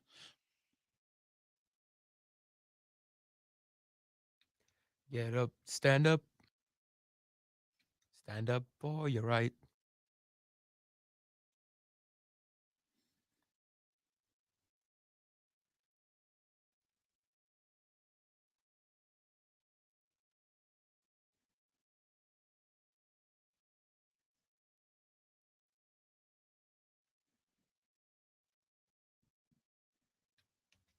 I think I pulled an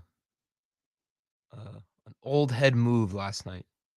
So I was watching the Marlins game, and I finished watching it, and I saw that the Summer League was on, and Chet was playing.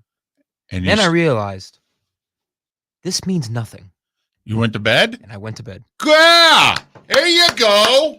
All right. I knew Now you'd be you're proud of starting to work the morning that. I shift. knew you'd be proud of that. What did he do? He watched the Marlins game. So that 6:40 start. So I'm guessing 2-1 game probably took 3 hours. So it's like 9:45. Okay. And he goes, hey, Summer League's on. And then he realized, this means nothing. And he turned it off and went to bed. That's how you do it. Got to pick your spots, baby. Stanley Cup playoffs, you stay up. Yeah. You got it out. You had a great game, but who cares?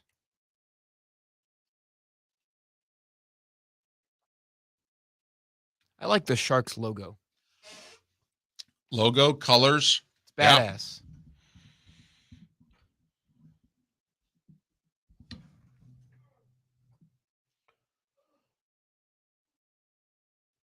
It's a good thing for the NHL. That's a good thing for the NHL.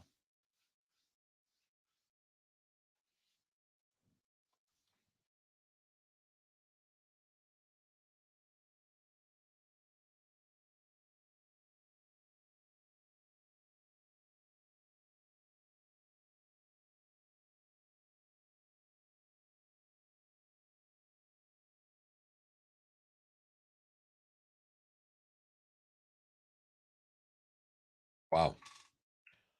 I admit, when you type CFB writer for the Wall Street Journal, it does add a little bit to the show. I know. No, I mean, Yeah. it's the fucking Wall Street Journal. That's what it is. 15 seconds. I mean, we've had people that worked for the New York Times. I don't know if we've had any active. We've only had a couple of active New York Times writers.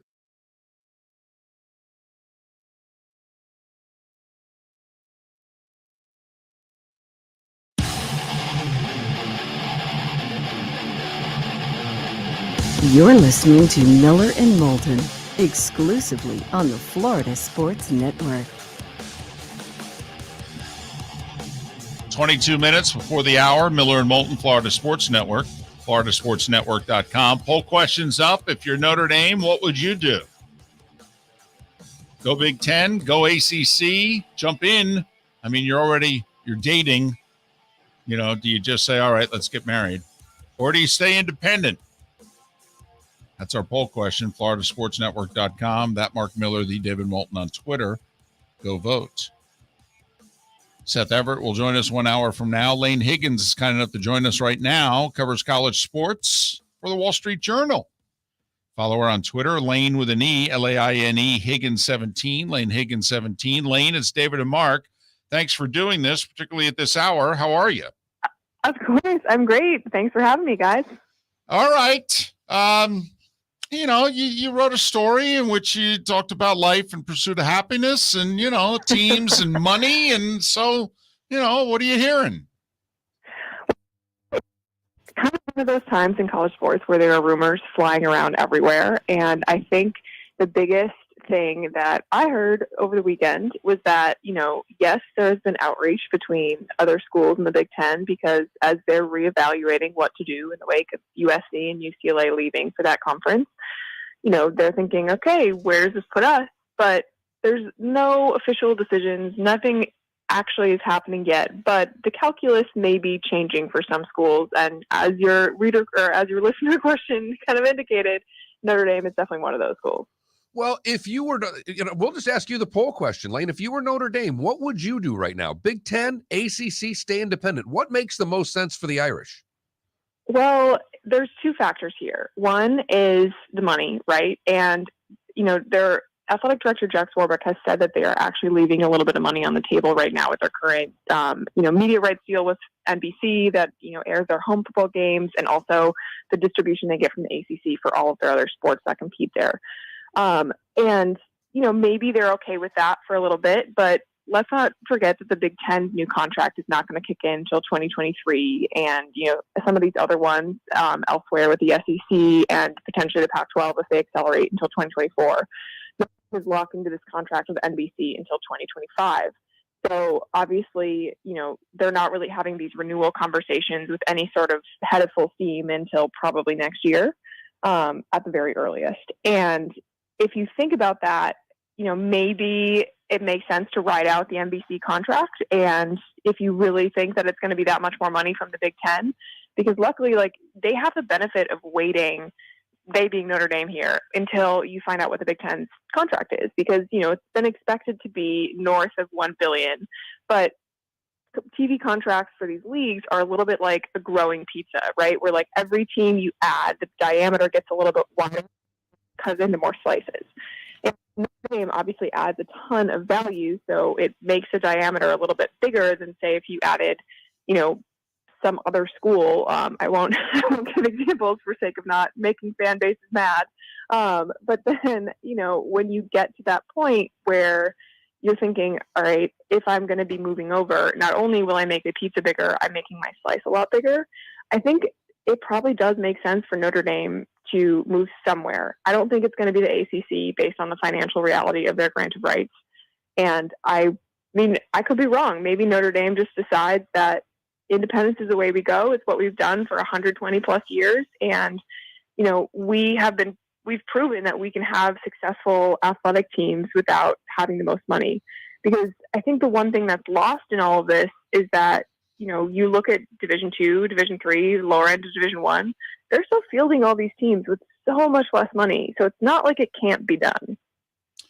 Laine, got to tell you, you're on the show with a beefy guy and a fat guy, and you went pizza at about 7:40 in the morning. I mean, that's a very dangerous thing to do to us. It really is. But then again, we got you up at this hour, so we feel as if things are even. Breakfast? Laine Higgins writes for the Wall Street Journal, and you can follow her on Twitter, Laine with an E, Laine Higgins 17, Laine Higgins 17. All right. Don't you think, though, that Notre Dame has the power that if they called up anybody, but let's just say they call up NBC and they say, yeah, I know our deal goes for another 3-4 seasons, but tell you what, we need to negotiate. We need to negotiate now. And if you don't do it, you know what's going to happen. We're going to get in bed with somebody else in 4 years. So what do you say we tear this up, and instead of us playing for less money, we start playing for more money, and we start playing for it now? I mean, that's our thought with Notre Dame, that Notre Dame joining the ACC, that contract gets torn up with ESPN. They negotiate a brand new one. They call up NBC and they say, hey, we got to redo this. We're leaving money on the table. NBC goes, absolutely, because we don't want to lose you. I mean, don't they have that kind of power where the contracts, I mean, they could mean nothing tomorrow. No, it's true. I mean, Notre Dame does have a lot of leverage in this. And I think one thing to consider also is this is completely hypothetical, but if Notre Dame is very serious about joining not the ACC, but the Big Ten, they might be able to, have these conversations with NBC and the Big Ten and say, hey, look, we have this great relationship with a broadcast partner who's been airing our games since the 90s, and we want them to have some of the rights to televise our games if we join your conference. Like, they'll obviously pay out, and that's money that we would share, however it gets split. But, Fox has a big portion of the Big Ten's rights, but the rest are still open for bidding. And, Sports Business Journal, they reported that Apple reached back out to the Big Ten after this UCLA-USC move. So things are still very much in flux on that end. So, yes, it's possible that, NBC would decide to do that. But it's also, live sports drives so much of, the people that are not cutting the cord. However, NBC is also winding down its Olympic channel this year, like at the end of the month. And I think there might be some questions there about how committed this network is to sports. I imagine that Notre Dame is probably the most important property that they have, or one of. And I do think that Notre Dame would have the leverage to maybe say that, although I don't know how willing a company like that is going to be to just shell out millions and millions more ahead of time, because they might call Notre Dame's bluff. So I don't know. I'm not going to pretend to have enough insight into the boardroom at NBC to know, what they're going to do. But I do think that Notre Dame, regardless, they're in a powerful position both with the conferences and with the network. And Mark, one other thing, just to throw this out there, and it may mean nothing, but Fox just had a working arrangement with NBC for the USFL. They split games with each other. And if we believe Fox is totally driving this TV package bus, they have a working relationship with NBC through the USFL. And maybe that would give them a leg up going forward in the next deal. There's no doubt. And Laine, the one question I have for you is, aside from Notre Dame, because we get Notre Dame and what they bring to the table. I believe that Miami is the only other, if you're the SEC or the Big Ten, now that you've got the LA schools, there's nothing there that provides value unless USC and UCLA are saying, I need to have two other schools from California join us to make this work from a travel standpoint. But logically, Cal doesn't bring anything. Stanford doesn't bring anything. I don't know if Oregon and Washington bring anything. To me, the University of Miami is the only one that moves the needle. Who to you else is out there that a conference, whether they go after ACC schools or Pac-12 schools, who's worth it that's still out there not named Notre Dame? So you bring up a good point with Miami. I think it depends where they go, right? Because if you're joining the SEC, which makes sense geographically or from like a geographic perspective, they also have part of the Miami, TV space just from being in Florida, I would think. And, maybe the share of new homes that are tuning in is not that much higher. But I do think that within the ACC, another program to consider would be North Carolina, just because academically it's a strong place. If I think they're in the Association of American Universities, which is something that everyone in the Big Ten except for Nebraska is in. And if you also look at, TV share, they have the Triangle, Raleigh-Durham area. That's not a huge TV market, but it's something.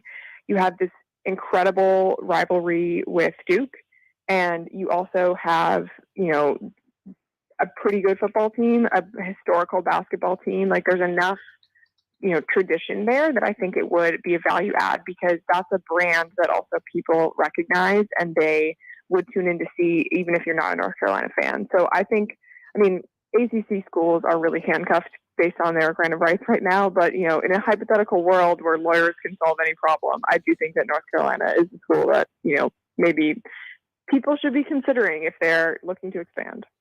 Laine, unless you're a lawyer and we're unaware of that, wish. We only know what we've seen on Law and Order and what we've paid attention to over the years. And from what you're hearing, though, with the people you talk to, do they believe the ACC is on strong legal ground with their land of rights? Because let's face it, if a school thinks they can get out of that, they'll pay the $50 million to leave if they can get their future TV revenue. But if they think they're going to lose in court, then leaving doesn't benefit them. From what you're hearing, do people in college athletics believe the ACC is in a strong position legally? Well, Jim Phillips, the commissioner, certainly does.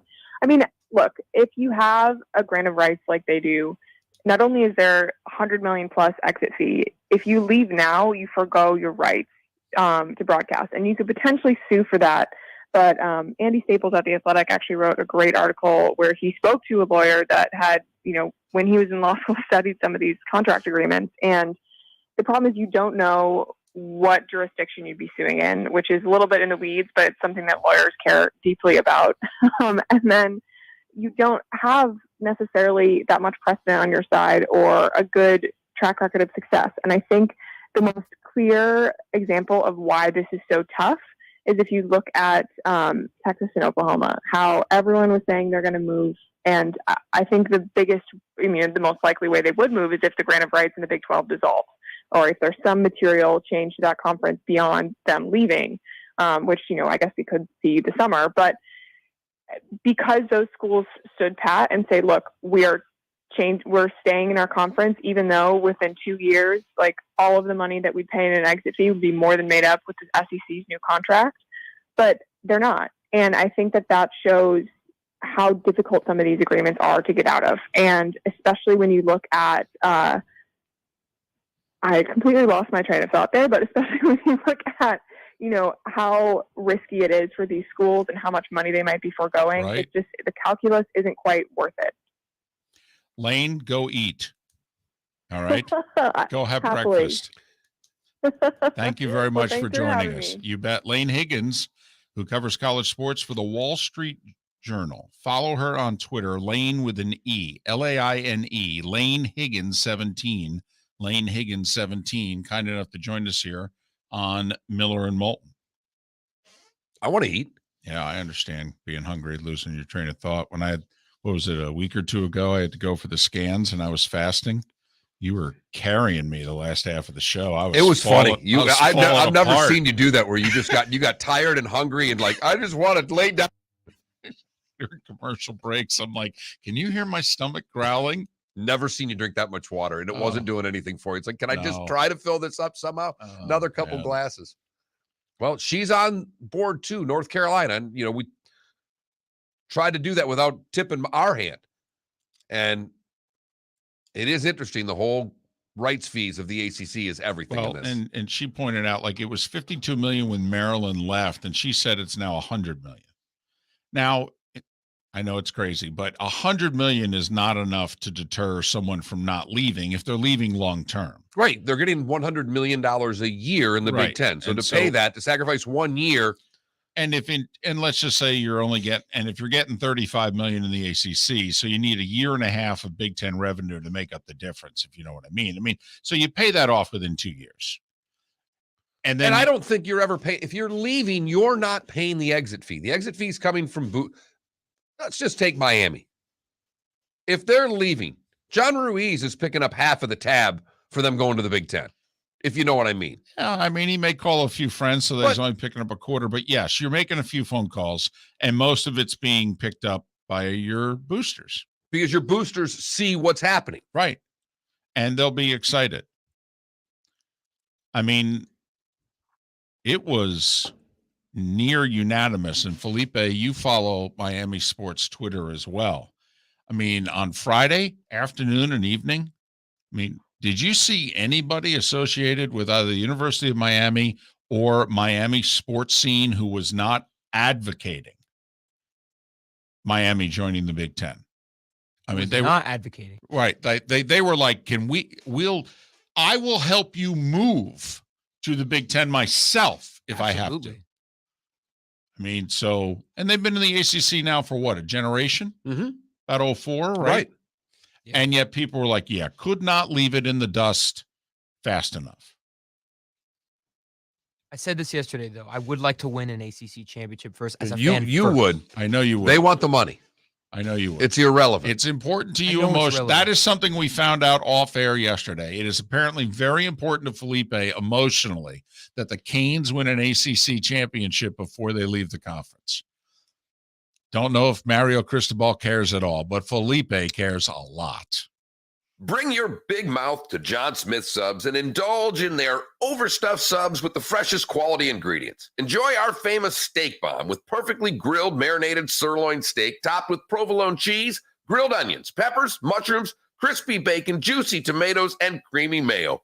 Boom! Made-to-order crispy fries can be paired with the Gator, the Cuban, the chicken bomb, or the Italian. Love local. Eat delicious with John Smith Subs.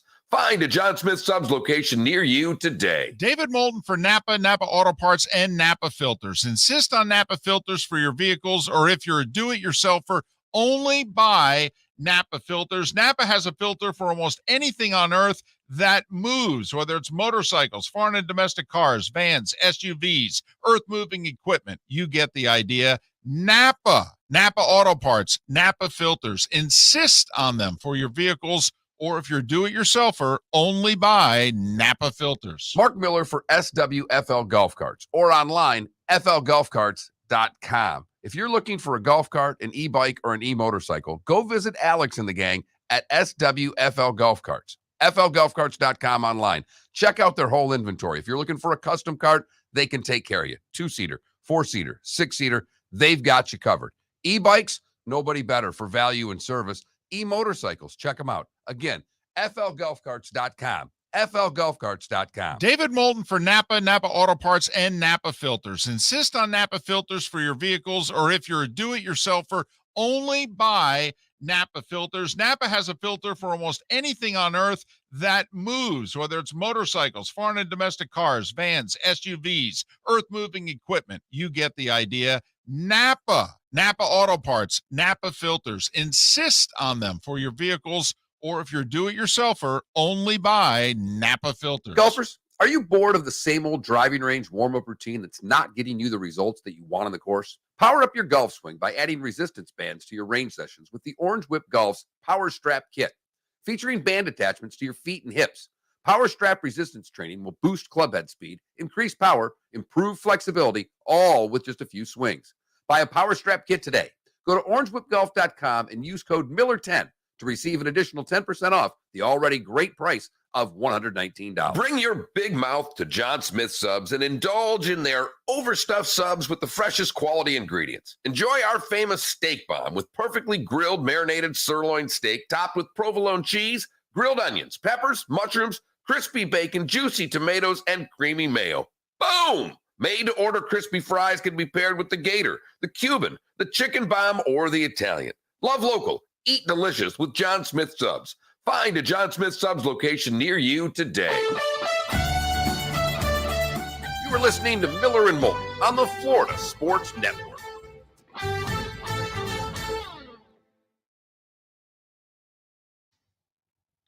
What's a chutzpah? This is the tweet he sent out yesterday. Okay. About the big. Everybody's using that meme nowadays. I love all the Windhorse. Now, why is that? Yeah. Oh, people went nuts. I loved when he was. Did you watch the replay of it? Yeah. It was great and awful television all at the same time. Yep.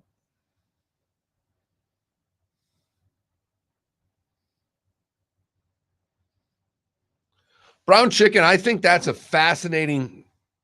I don't think you're nuts. I don't think you sound crazy. I actually think if the SEC and Big Ten end up with these 24-team super conferences, I think all the other conferences could go back to what they originally were for every other sport. Here's the problem. The TV deals. That would be it. You'd have to get the TV networks to agree with it. I think we all think college athletics would be better if football was its own crazy animal and we went back to the way things used to be with all the other sports. What do you mean, though? Well, That the SEC goes back to what it was. Texas and Oklahoma play in the Big 12 for everything that's not named football. And it stays regional. These conferences, college sports has always been regional. Okay. And so you could put, like Maryland could play Big Ten football, but they do what? They'd play ACC for everything else. Their fan base wants to play the ACC schools. They're in the Big Ten because of money. USC fan does not want to play the Big Ten schools. They don't. They're going to the Big Ten for money. They would like to keep playing the Pac-12 schools. Play football. And college basketball, whatever. college basketball has probably been as ruined by expand. Like college football can benefit from it. College basketball, Maryland doesn't belong in the effing Big Ten. Maryland should be playing UNC and Virginia. Totally. And here's the other thing. They actually care about the other sports in the Pac-12. This is not going to help USC and UCLA baseball at all. This is going to be bad. Watch what happens. It's bad to for them every over other the sport. next 10 years. Other than football and basketball, it's bad for every sport they play. I mean, there are the Olympic sports. This is going to hurt USC and UCLA. I am telling you, I need Bill Walton right now. Although it will be funny when USC and UCLA, one of them plays college hockey. Hello. Well, Arizona State's pretty good. Yeah. USC would be first. Yes, private. They got the money. Although I don't know where they play. Forum? Staples, I guess. I guess they call them up. Yeah. Forum's 2 parking lots away. Where are they going to play? Where are they not going to play? Arizona State is a decent Division I hockey program. Yes. Them or the Coyotes? Well, here's the irony. They're playing at Arizona State the next 3 years. I think Bill Walton has been on a 5-day. He's on an acid trip. Just listening to dead music. He is on oh God, who was the guy that Ricky Williams said? He's on a Lenny Kravitz tour right now. Well, he has smoked so much weed in the last 6 days. It's the last ever tour of Dead and Company. It's the last Bob Weir with the Dead and Company. It's their last time doing it. I think he's just on tour with that right now. Yeah.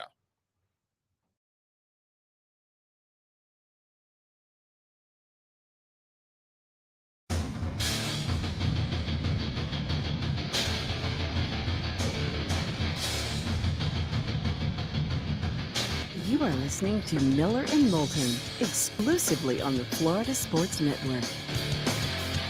And now, here's Mark Miller and David Moulton. It is the final hour of Miller and Moulton, at least in Tampa, St. Pete, Port Charlotte and Venice, and Lake City and surrounding areas. Halfway home for those of you in the 239, Miller and Moulton. The Florida Sports Network, floridasportsnetwork.com. Our buddy Seth Everett will join us in a little more than 35 minutes. RC Maxfield is kind enough to join us right now. He covers Texas Tech. He does the sports gambling show, Mark, but he also hosts the Back to 12 podcast, which covers Big 12 sports. The Back to 12 podcast, you can follow RC on Twitter at RCMB365. 323. RCMB 323. RC, it's David and Mark. Thanks for doing this, particularly at this hour from where you are. How are you? I'm good. It's a little early for me, definitely, Yes. but happy to be talking about the Big 12 and all the chaos going on right now. Well, and we appreciate you getting up for this. We really do. All right. Well, from your perspective, where do you see the Big 12 today? Obviously, talks yesterday trying to add teams. I don't know if we know how successful they were, but 4, 6. Is the Big 12 on the move for expansion, and how quickly do you think it'll happen? Yeah, I think they are, and it's kind of amazing considering where the Big 12 was this time a year ago. You think it's been less than 12 months since Texas and OU abruptly left the Big 12. Obviously, that won't happen until 2025 due to the grant of rights, but everybody kind of left the Big 12 left for dead, and now you think about what they're doing with the Pac-12. Potentially, you talked about that meeting. And I think realistically, it's probably more so 4 teams that come involved in this. Obviously, the Arizona schools are going to probably headline it alongside Colorado and Utah, but I wouldn't count out Oregon and Washington in this. And the reason being is I think that if you're Oregon and Washington, you're kind of stuck in a point where the Pac-12 obviously doesn't want you because Pac-12, Big Ten doesn't want you. And the reason being is if they did, you would have left with USC and UCLA. I think USC basically said, hey, we want to own the West Coast when it comes to recruiting in the Big Ten.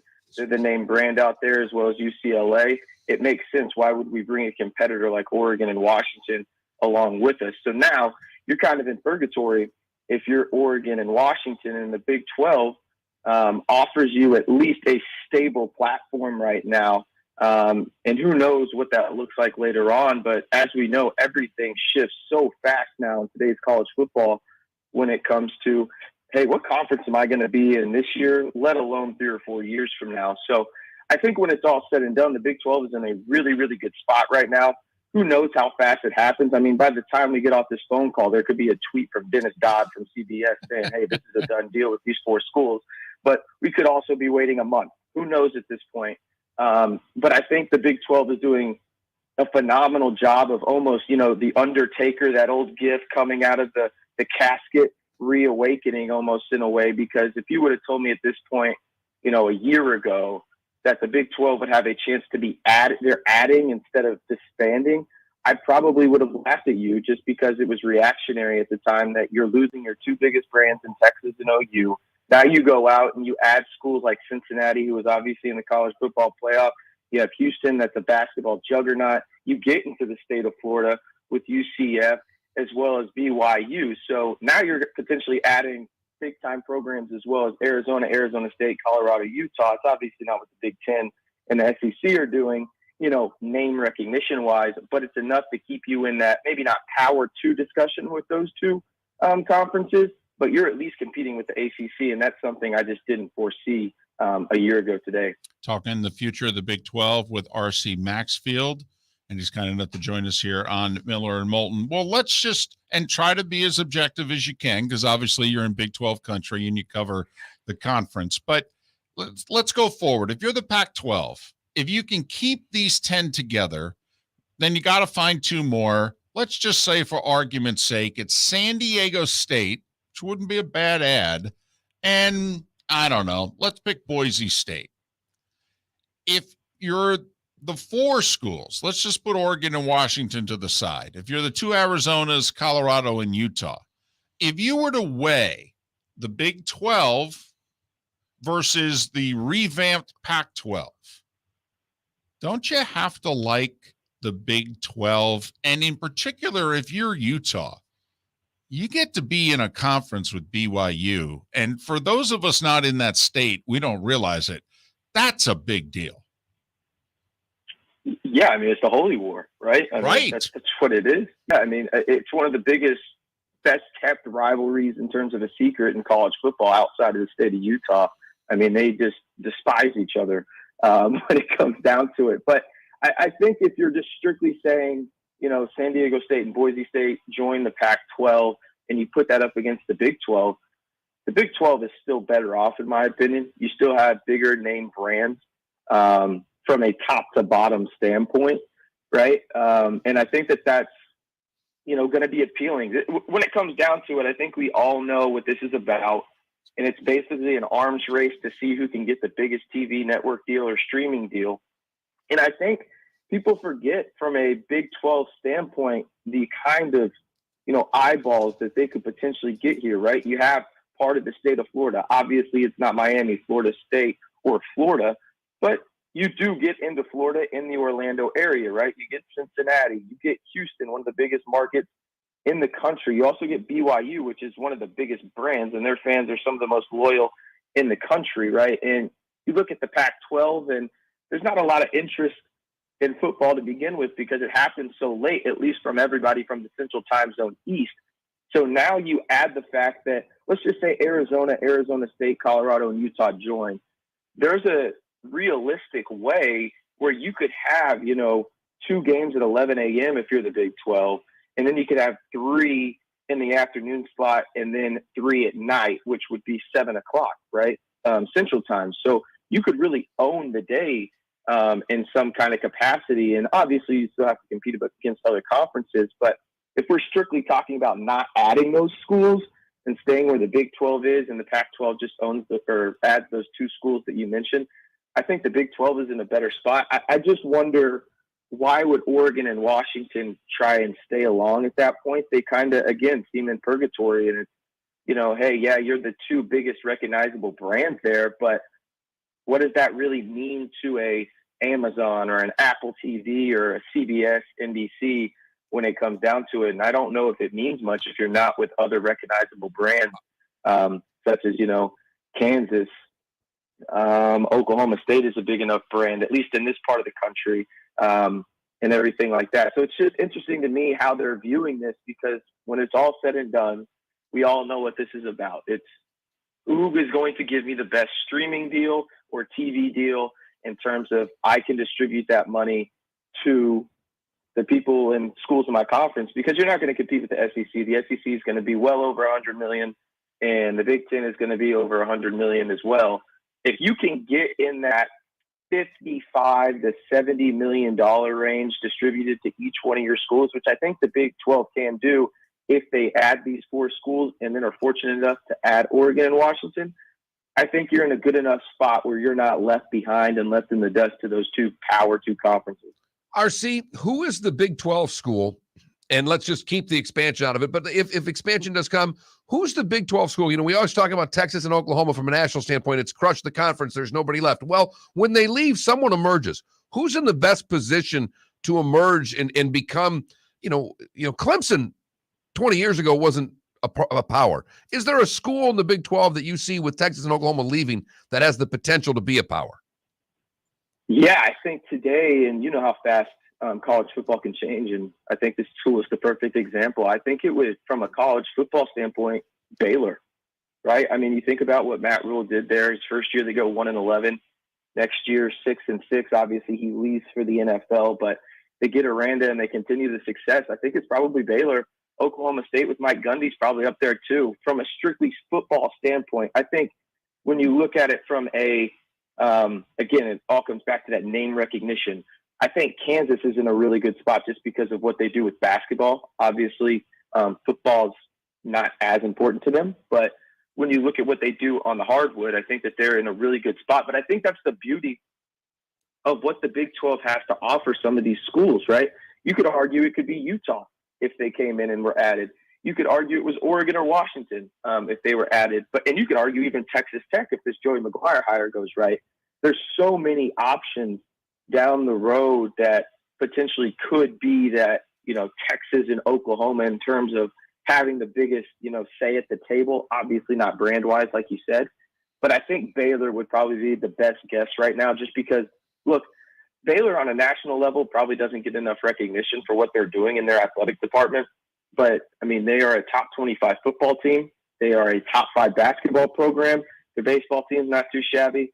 And they have, really good female athletics too, especially in basketball. So, I mean, they have a very good, just really, really good product to put on whatever type of field or court they're playing on. And I think football is just at the forefront of that. So I'd probably go with Baylor to answer that question. But don't be surprised if Oklahoma State, Texas Tech, Houston. And then the one that is the most intriguing to me would probably be TCU, just because of where they're located in DFW. DFW has a lot of say. Texas Tech has the largest alumni base there out of the schools remaining. But TCU, if they can somehow really gravitate themselves and get more into the Dallas market and continue to shift east, they have a chance as well. RC, I'll leave you with this. Don't sleep on UCF. Don't sleep on UCF. We're not. All right. I think that's one of the most underrated aspects of it. A lot of people in the Big 12 are commenting, why did we, add UCF, and why did we add, Houston? It's like, well, Houston makes a lot of sense because it's in Texas. I think UCF is the one that's more puzzling to people, but it shouldn't you get be. into Florida. Yep. You get into Florida. And that's the thing. Like, I mean, again, it all comes back down to eyeballs. And if you can get a state interested in your product, even at just a smaller level, and allows yourself to grow and expand, I'm No all doubt. for it. And obviously UCF has a really good football program as well. RC, thanks for your time. We appreciate you getting up for us, and hopefully we can talk again. Absolutely. Appreciate it, guys. Y'all have a great day. RC Maxfield covers Texas Tech, hosts the Back to 12 podcast, which covers Big 12 sports. Also talks a little gambling. You can follow RC on Twitter, RCMB323. I wrote out the conferences side by side. I figured you were doing that. Pac-12 versus Big 12.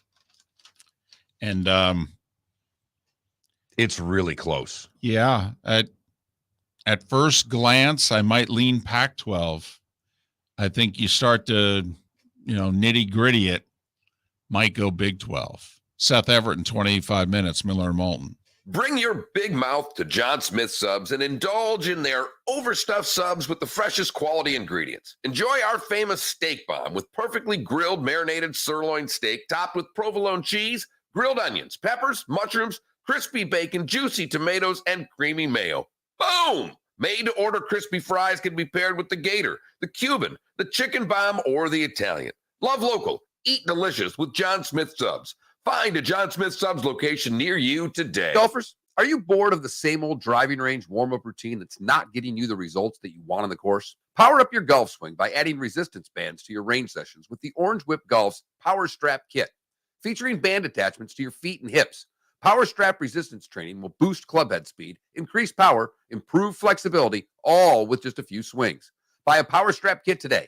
Go to orangewhipgolf.com and use code Miller10 to receive an additional 10% off the already great price of $119. David Moulton for Napa, Napa Auto Parts, and Napa Filters. Insist on Napa filters for your vehicles, or if you're a do-it-yourselfer, only buy Napa filters. Napa has a filter for almost anything on earth that moves, whether it's motorcycles, foreign and domestic cars, vans, SUVs, earth-moving equipment. You get the idea. Napa Auto Parts, Napa filters. Insist on them for your vehicles, or if you're a do-it-yourselfer, only buy Napa filters. Mark Miller for SWFL Golf Carts, or online, flgolfcarts.com. If you're looking for a golf cart, an e-bike, or an e-motorcycle, go visit Alex and the gang at SWFL Golf Carts. flgolfcarts.com online. Check out their whole inventory. If you're looking for a custom cart, they can take care of you. 2-seater, 4-seater, 6-seater, they've got you covered.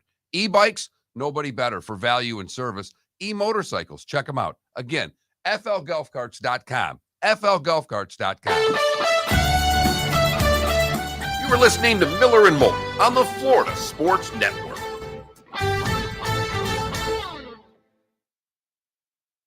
So 81. What is he wowing about?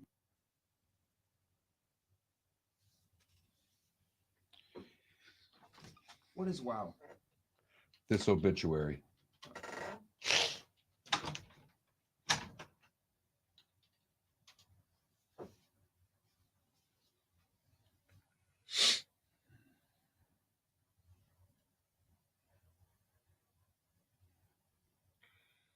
Proving once again, it's never hard to get bad and ugly stories in Florida. Where was this guy from? He's from New York, lived in Florida. But I've got two other ones of a police officer drinking a Popka. Police officer knocked down 3 tall boys before getting in his company car and getting a DUI. He was a cop. Nice. And then I've got an old guy that was shooting his gun because people were in no wake zone. I mean, it is just.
You send Seth a link? I did. Okay. Way late, but I did. I texted him and told him it's there. Who's the one in the middle of Chris Everett and Brad Gilbert?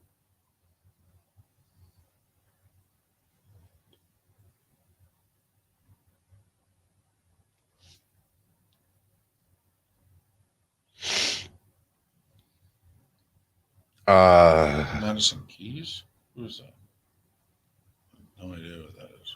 I don't know, but did she get her shirt from Kramer? Mm-hmm. Hops, that's a hell of a point right there.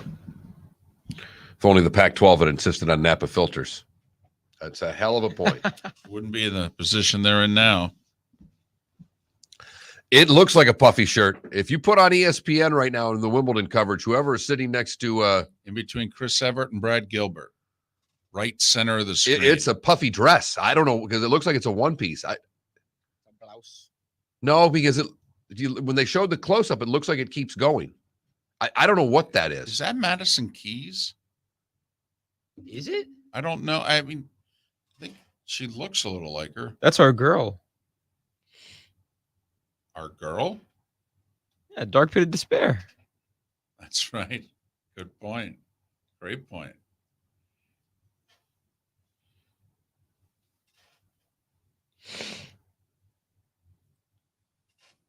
Well, you know what it could have been.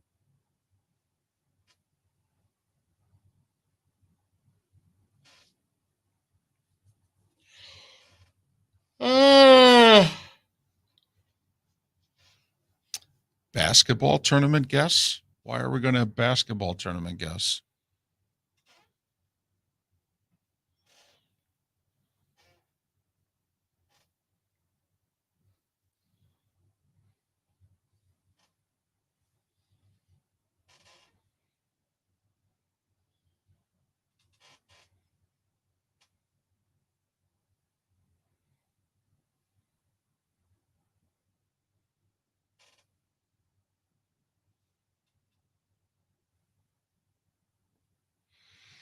I don't think Wyshynski's saying that. I think he heard that on the flight.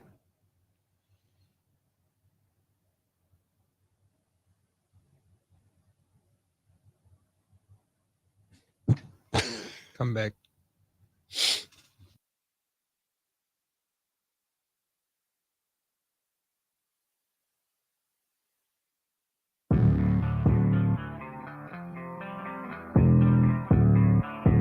Thanks for listening. And now, more of Miller and Moulton on the Florida Sports Network. 21 minutes past the hour. Miller and Moulton, Florida Sports Network, floridasportsnetwork.com. You miss any part of the show, go to floridasportsnetwork.com. Download our podcasts. There you have it. Every hour pretty much goes up right after the hour. Everybody's really good about that. So floridasportsnetwork.com. It's also where you can vote in our poll question, which we put you in the shoes of Jack Swarbrick in Notre Dame. If you're the Irish, what do you do? So far, 72% of you say join the Big Ten, 20% stay independent. Less than 7% of you say join the ACC. I do think people are underestimating what that would mean if Notre Dame joined the ACC. It would become a completely different conference overnight. Completely different conference if Notre Dame joined it. 100%. And to your point that you brought up earlier, it's twofold. One, Notre Dame can go back to the table with NBC, and they're going to get more money. We just heard Laine talk about the money being left on the table. And that's part one. Part two is the 14 years left on this TV deal gets ripped up and goes away. Immediately. In fact, you could, even if you are like me, someone who would never, ever, ever root for Notre Dame, you could argue Notre Dame to the ACC might be better for saving college football than anything else. Also, think about when this deal was negotiated. Notre Dame's deal with NBC and the ACC's deal with ESPN. Peacock did not exist. I mean, Peacock's what, 3 years old? Right. Well, NBC's got a really big interest in the success of Peacock.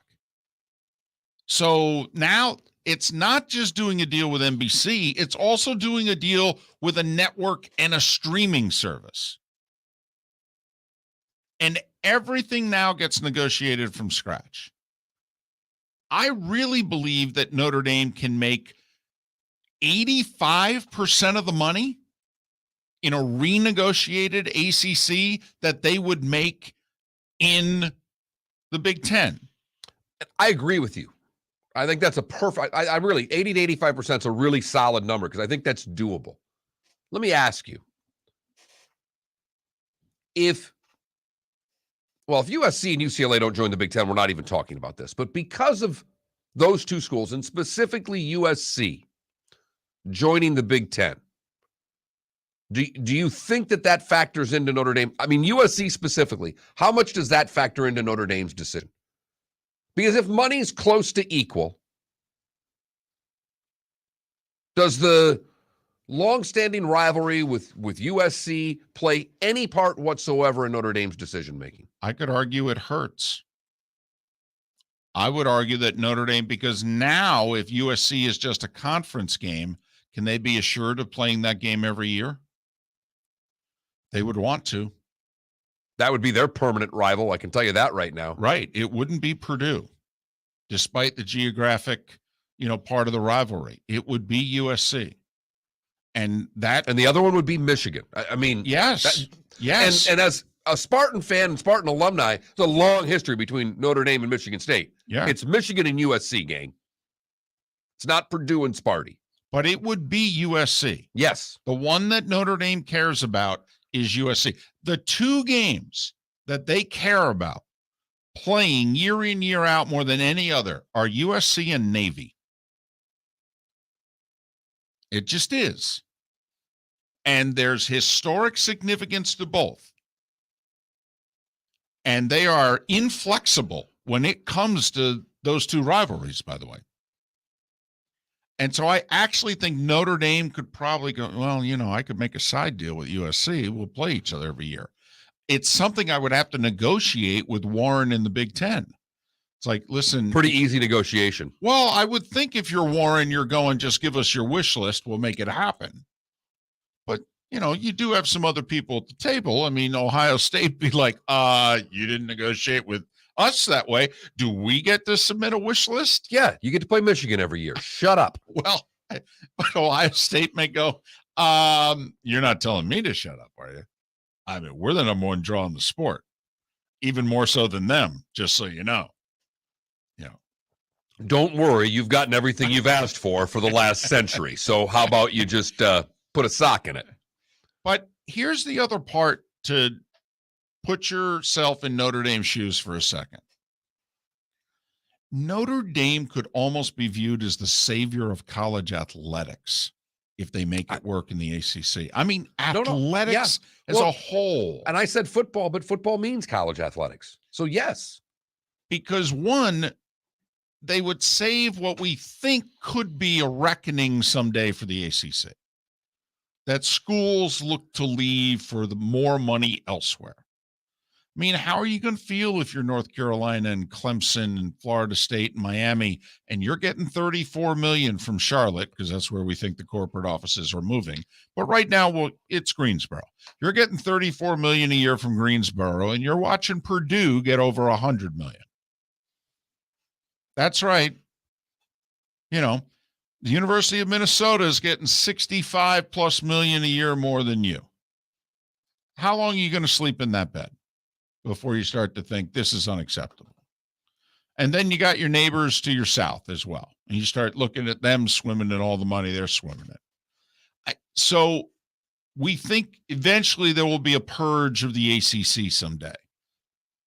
Plus, if the ACC can be strengthened / saved, then whatever happens to the Big 12 here, let's just assume they're going to merge half of the Pac-12. The Pac-12 is going to essentially go away, morph with the Mountain West. Well, now instead of having 2 super conferences, we'll have 4 conferences. We'll have the Big 12, we'll have the ACC, and yeah, there's no doubt the Big 10 and the SEC are bigger. They're stronger. But it's not like the other 2 don't exist. It's not like the other 2 aren't in the game. And the ACC would be more in the game than the revamped Big 12. And which also,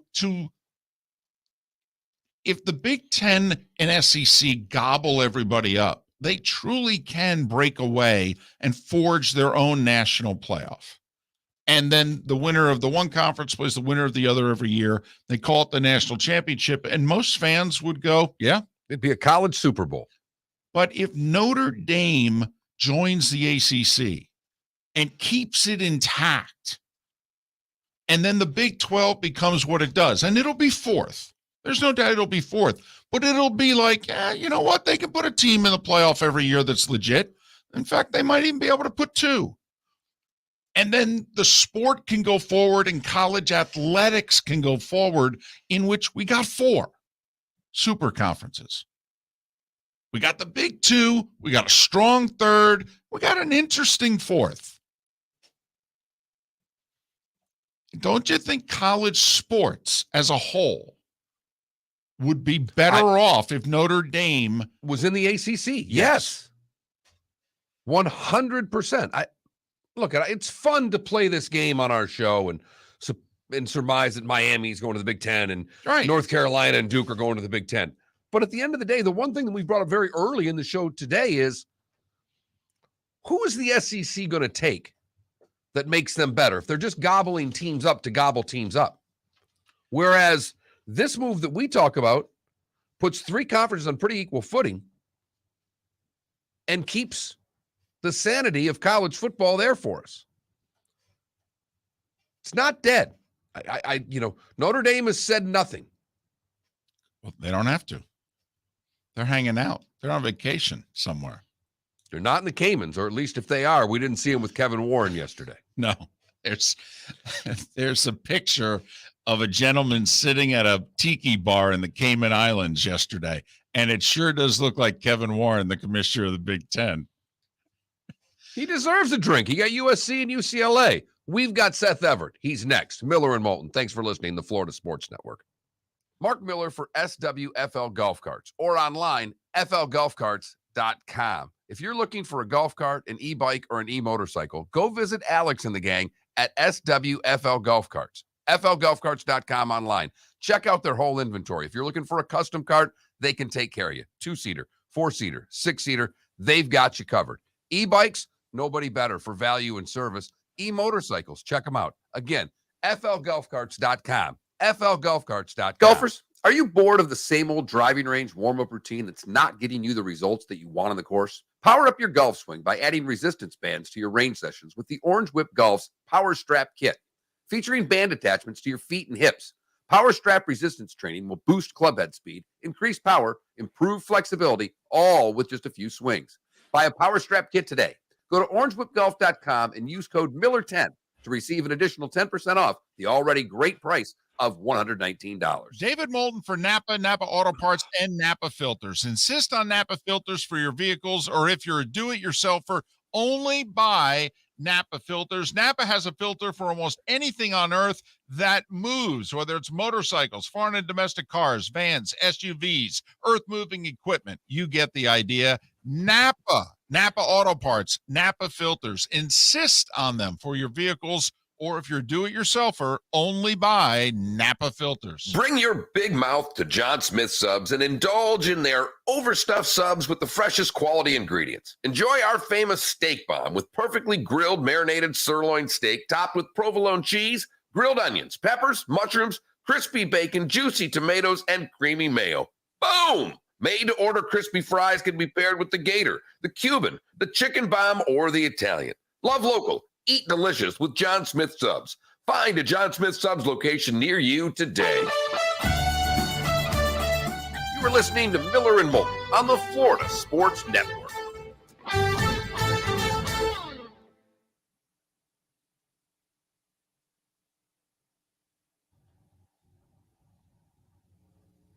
What's up, Seth? What's up? How we doing? You guys had a great segment. I'm so into this realignment stuff. It's fascinating. Really? Oh, I'm looking for someone to do a podcast on it next week. Like I'm fascinated by this whole thing. The one element that I want to introduce to your discussion, All and right. we can do this on the radio if you want. Yeah. If you finish in the bottom 3, you should get relegated. Okay, we can talk about this. Could No. you imagine It's been brought up. If you win the Big Yeah. 12, you get to go to the Big 10 next year. Oh my God, that'd be awesome. Okay, we'll talk about this. It would be great. And there are 2 baseball nuggets that are just abominable. I tweeted one of them just now. Do you know there were 5 position players that pitched last night?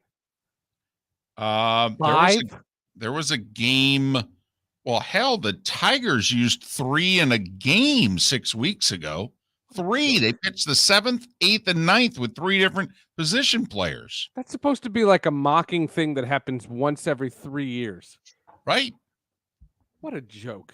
And Well- then the Astros with the 20 strikeouts, with 7 guys combining on the strikeouts. That's not a feat. The Angels are flailing. They can't make contact with anything. What a joke. Okay. All right. Fine, I got it out of my system. No. Hold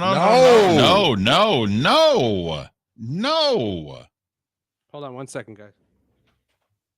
What's the matter? Oh, I'm about to go on.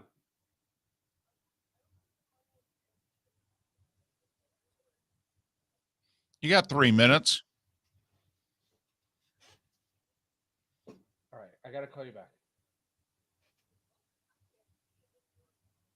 Okay, I'll call you back.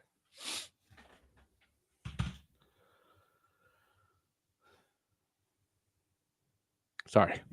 It's all right. You've got 2+ minutes. I do? Yeah. Call back. I'm not calling back.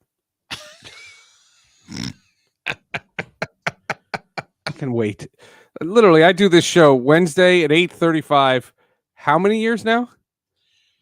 Long damn time. I mean, I'm free at 8:51. You know Yeah. that. 8:55. There's maybe 3 people in my life that know this schedule. You saying that person's one of them? Yes. Oh, God. Can I get my kids back? What? Just kidding. I'm just kidding. That was a joke.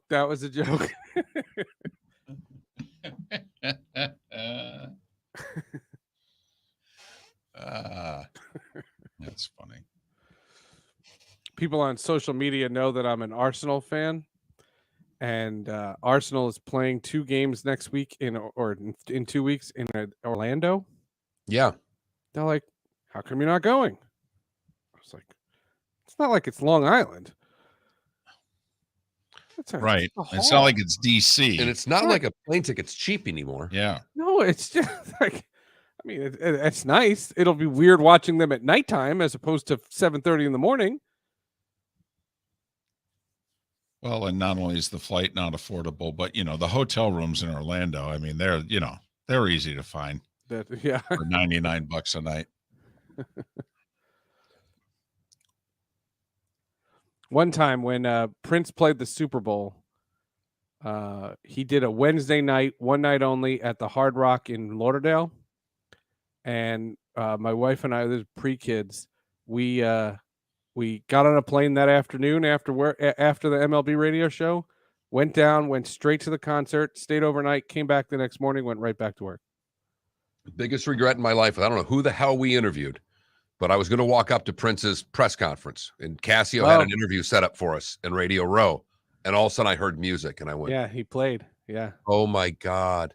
Yeah. I still to this day, it's probably one of my biggest regrets in life. Yep. Remember, we didn't go to the Bruce one. Yeah, but I didn't. Bruce. No. But yeah, for me, yeah, right. I knew Bruce because Prince gets up there, who never takes questions, and says he starts out and goes, "All right, I'll take all your questions now." Yep, and he did all these like random deep cut songs. Welcome back to Miller and Moulton, only on the Florida Sports Network. 22 minutes before we're out of here in Tampa, St. Pete, Port Charlotte, and Venice, and Lake City and surrounding areas. And that means it's time for Seth Everett. 3 great podcasts, Sports with Friends, Hall of Justice, and Tech Stream. Follow him on Twitter at Seth_Everett. Top of the morning to you, buddy. How are you? Good morning, gents. Just living that bachelor life, with the no kids. Life. What is the most exciting thing you guys have done so far that you can air on radio? The kids are gone. I mean, you guys are living large. Oh, there's adult films on every night.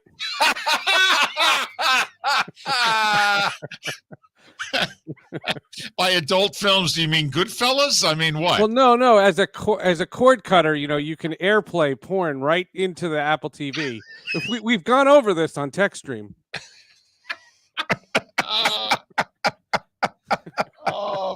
Thanks. I'll see myself out. Oh, that's outstanding. Well done. All right. One of the more surprising things is Seth, and another reason to join us on the Miller and Moulton Twitch channel is Seth joins us during the break before he comes on the air. And so, we have a nice 5+ minute conversation and a lot of cursing. Yes. And in the 12 to 15 years that Seth's been a guest, very rarely has Seth said, "Hey, that last segment you guys did was fascinating." It was. And so, and a little surprising to us, because let's face it, your alma mater is more of a basketball school than a football school.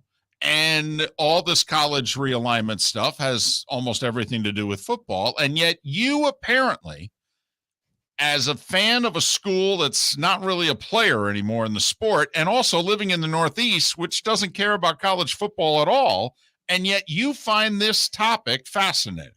I do. The topic is fascinating. I think that the idea of 2 super conferences and then these B-level conferences is just a change in the dynamic.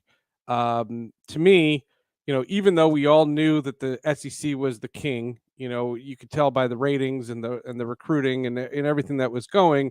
Now you're basically labeling them. And so what it's going to do is it's going to take the programs that are in the 3, 4, 5, and 6 conferences, and they're going to have no abilities to get players. The only way I'll accept this is if Clemson goes to the to the SEC. Get rid of them. I have no interest in playing them anymore. And if you're going to tell me that now my program, the thing that I like about college football is in an also-ran, then it feels like the Champions League in England. That's what it feels like. And that's all well and good. Can I hire Ted Lasso? If he's available, I think he's still got 2 more years left on a contract. But the problem with it's wonderful, but college football, what people don't realize in the media, and this is not on you guys, because we talked about this when I had you guys on my podcast. The idea of college football from a national perspective, you don't talk about any one program. What you guys do differently is you say, imagine we're in South Bend. What does it impact there? Imagine we're in Bloomington. What does it impact there? And that's the way to talk about these things. So this macro level, what's it going to mean for media rights when Apple makes a bid at the Big Ten? Yeah, there's a fascinating component to that. But what you're creating is you're creating a top tier, and then there's going to be like 3 notches below the second tier. And then the also-rans are really going to be the also-rans. It's going to change the dynamic of the NCAA tournament. It's going to change the whole thing. Unless what we just talked about happens. If Notre Dame joins the ACC, Seth, everything that you said is then inaccurate. Right. Because if they join the Big Ten, then there's 3. Right. Right. But here's the issue. Mark, why would Notre Dame leave their independence to go to the ACC when they could go to the Big Ten? There's a couple of reasons.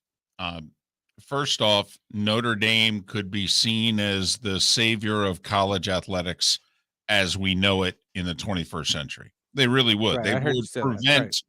Right. Secondly, if Notre Dame were to join the ACC, every existing contract with the ACC gets torn up, has to be renegotiated. Also, including the grant of rights, which means Clemson could still leave. Well, yes. No, that's an ACC bylaw. That's different. That's ACC's deal that's not with a media the members. So that doesn't get torn up. No. Why would the ACC tear that relationship up with their members? In fact, the great part of if Notre Dame were to join the ACC is that now Notre Dame has to sign that contract, which ties them in financially to the ACC. But again, you're answering my question. You're saying why they wouldn't do it. Well, hang on. But here's the other thing. Believe it or not, if Notre Dame joins the Big Ten, they may not be able to play USC every year. That and the Navy game are the 2 most important games on the schedule to Notre Dame. It just is. Okay. It may seem laughable, but I'm telling you, it's the 2 most important games that Notre Dame plays every year are USC and Navy. And so I think there's more. Also, think about it. Notre Dame has been sitting on the sidelines their whole lives. But in the last quarter century, Seth, they've been getting less money, than everyone else, especially in the last 10 to 15 years. I mean, when they first signed on with NBC, they were getting more money. But in the last 10 years, I mean, Notre Dame's left hundreds of millions of dollars on the table by being an independent. So, and Jack Swarbrick just literally said this the other day, in which he's like, we're comfortable actually where we are financially. We do not have to we're not UCLA, who apparently had to join the Big Ten in order to keep their athletic department afloat. Maryland had to do the same thing 10, 12 years ago. Notre Dame's like, we're fine. We're fine in the ACC getting, not even the full 34 million that all the other schools get because we got our NBC deal and we're good. So I do think Notre Dame's just a little different animal. It's true. It's just I look at the opportunity for Notre Dame. If they can't have if joining a conference means they can't have their NBC deal anymore, they're going to go for a mega deal, and the mega deal will come from Seth, Apple and Amazon and the Big Ten. Think about this. You're the ACC on Notre Dame. I say, Seth, here's the deal. I'll join your conference. Like the ACC. I'll join your conference, but I get to keep my NBC deal. So all the home games are going to be on NBC, and I get all that money. But all my road games are on with whoever it is you sign with, and we'll split the money evenly. Okay. Tell me. Oh, and by the way, me joining your conference is going to take your $34 million a year to $70 million a year. What do you say? Deal? And you go, hell yeah. Okay. Does Clemson stay then? Yes. First off, where does Clemson go? Because here's the thing, Seth. SEC. What the hell does Clemson offer the SEC? What money does the SEC get? More money. Think about this, Seth. How do they get more money by Clemson joining that conference? Yeah, but Clemson looks like an SEC school. Like they act like an SEC school. They are an SEC school. I got you. But again, why would the SEC take them to divide? Because your super conferences are your super conferences, and if you're making a super conference, you take Clemson. I don't know if they're making a super conference. What if they just stay at 16? See, I don't think so. I think what it's going to be is when you see the media rights where the Big Ten gets, the SEC is going to want that, and they're going to need more content.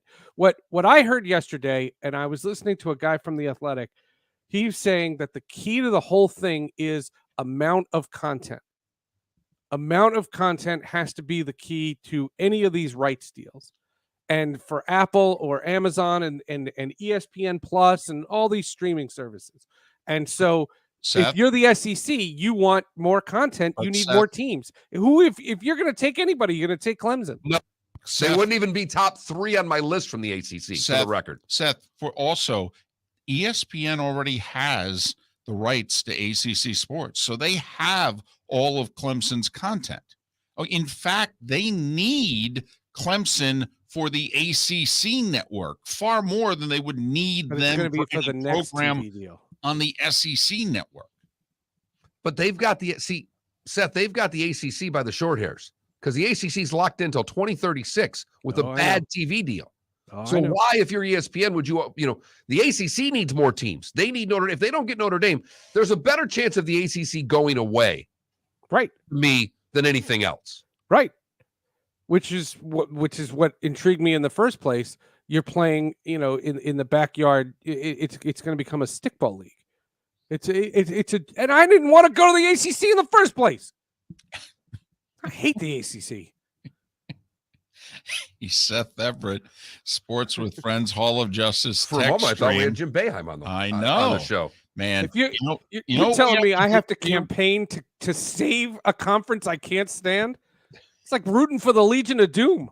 Here's, what I've just realized is that if we ever make a bet with you where we really want to stick it to you, all right, what we're going to do is your side of the bet, if you lose, is we're going to meet in Greensboro for the ACC basketball tournament, and you're going to have to eat every meal at a Zaxby's. All right, that's apparently hell for you. We did not realize this until what else would be hell? Seconds. Is Syracuse would lose in the first round, and I'd have to stay there for the whole week. Exactly. That's what we're planning on. Because if you think I watch 1 minute of the ACC tournament once Syracuse is eliminated, no. That's part of the bet. Right. We've got tickets, all 4 games, baby. You're going to get NC State and Florida State in the final, too. Yep. Lunch and dinner, Zaxby's chicken tenders.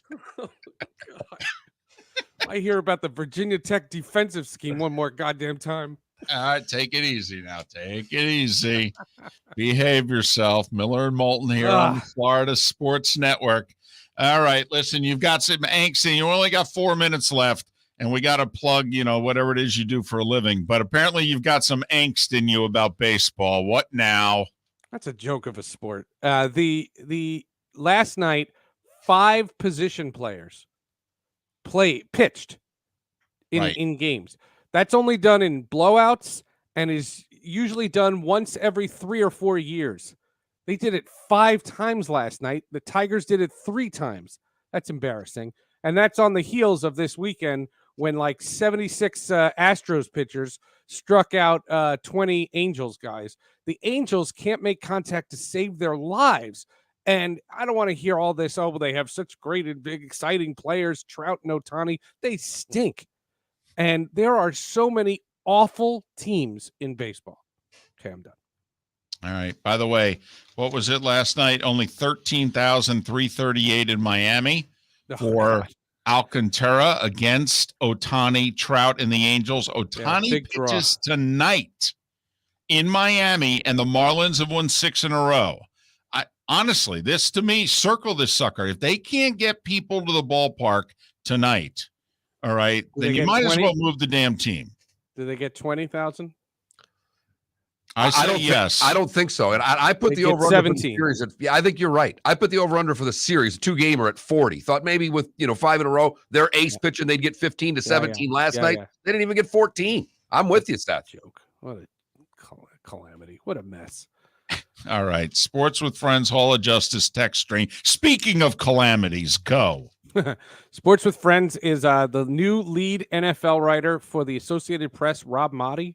For 20 years, he covered the Eagles and the Phillies. I know him from the Phillies, but now he's moved down to Tampa, and he covers the league in an era where newspapers are folding and downsizing.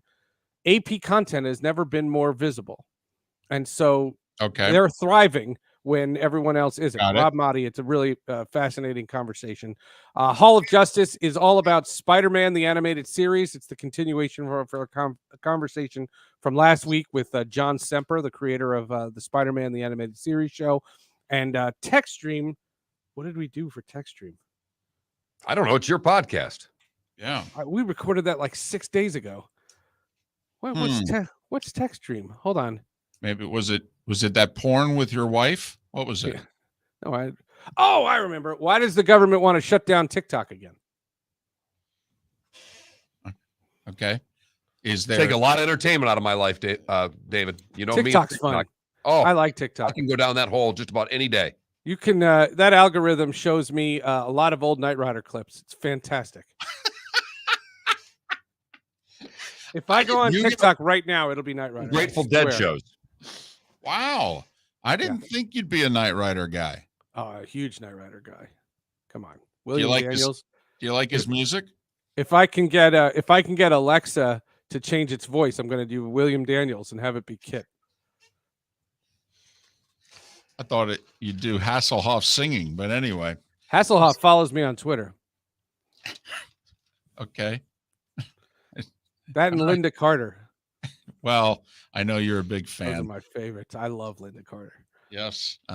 Seth Everett, Sports with Friends, Hall of Justice, and TechStream. We love him not as much as he loves Linda Carter. And Nope.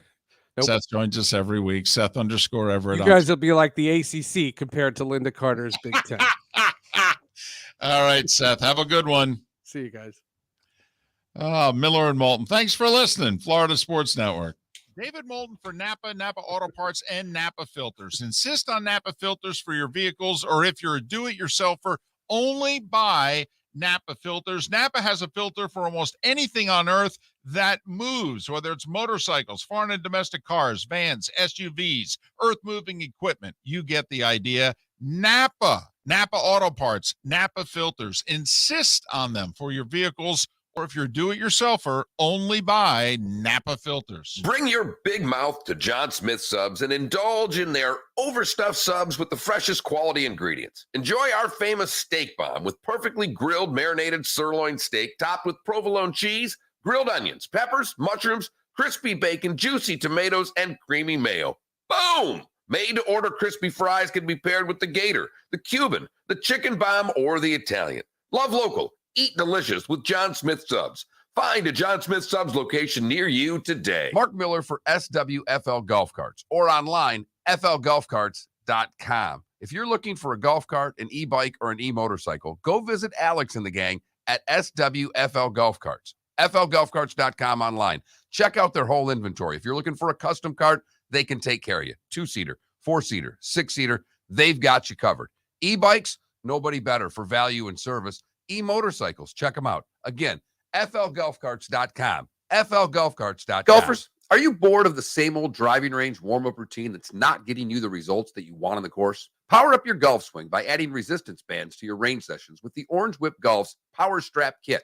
Featuring band attachments to your feet and hips, Power Strap resistance training will boost club head speed, increase power, improve flexibility, all with just a few swings. Buy a Power Strap Kit today.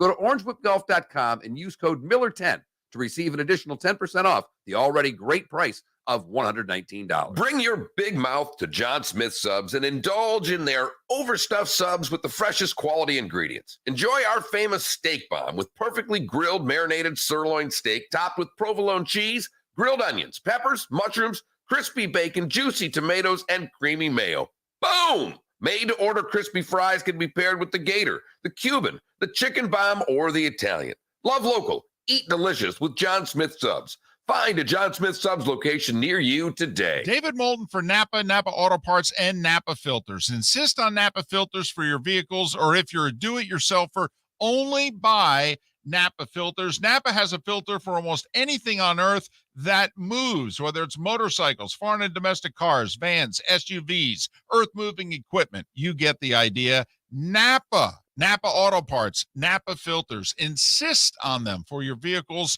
or if you're do-it-yourselfer, only buy Napa Filters. You You are listening to Miller and Moulton on the Florida Sports Network.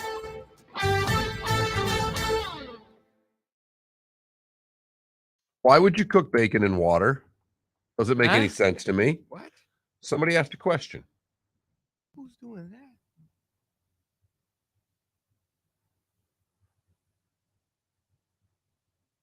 Yeah, I mean, none of it matters, but yeah. Really? How do you get crispy bacon inside of water? It doesn't make any sense to me.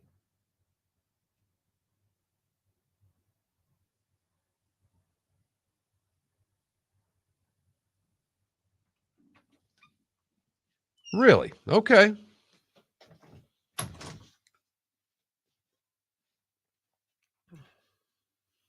What does it mean if you Archie bunker someone? Who the hell's Archie Bunker? I knew that was the next question. Someone said they're going to Archie bunker Philly. Someone said when they see Philly, they're going to Archie bunker him. And he goes, what does that mean? What is Archie Bunker? It's a 70s TV show, All in the Family. Yep. Nope. Sorry. It is something worth looking up because he is a historically significant television character. It was a show that changed television.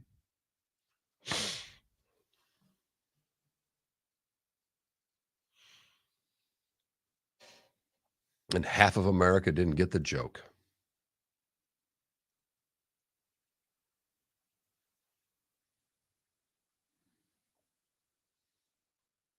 So my brother-in-law just commented on our poll question yesterday. I wanted to get to that. Your brother-in-law commented? He just did. He liked my answer of embarrassed. Oh. So he would be embarrassed for me. Oh. If I was. Did you let the wife know about the question? No. But they are monitoring the show this morning. Oh, so. That's right. So yesterday's poll question to the Moulton household on the other coast was, would you be embarrassed or proud if someone you knew was in the Nathan's 4th of July hot dog eating contest? And by someone that you know, we mean David Moulton. Well, that's what they're pushing for. Yes, dead skirt. Yes. They were his neighbor.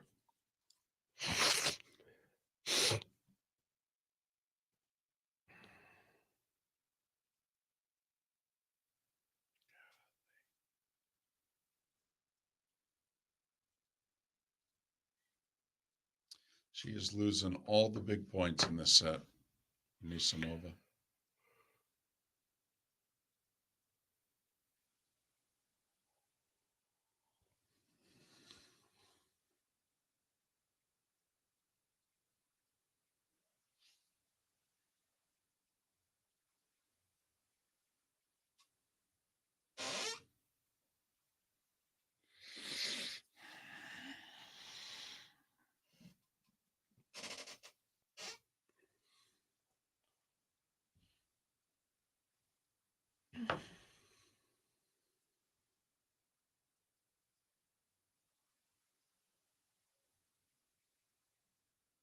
I took the top off. I've been dripping like hot sauce. Hot sauce? I just go to the trap house. Free YSL, man. It's gonna be hot.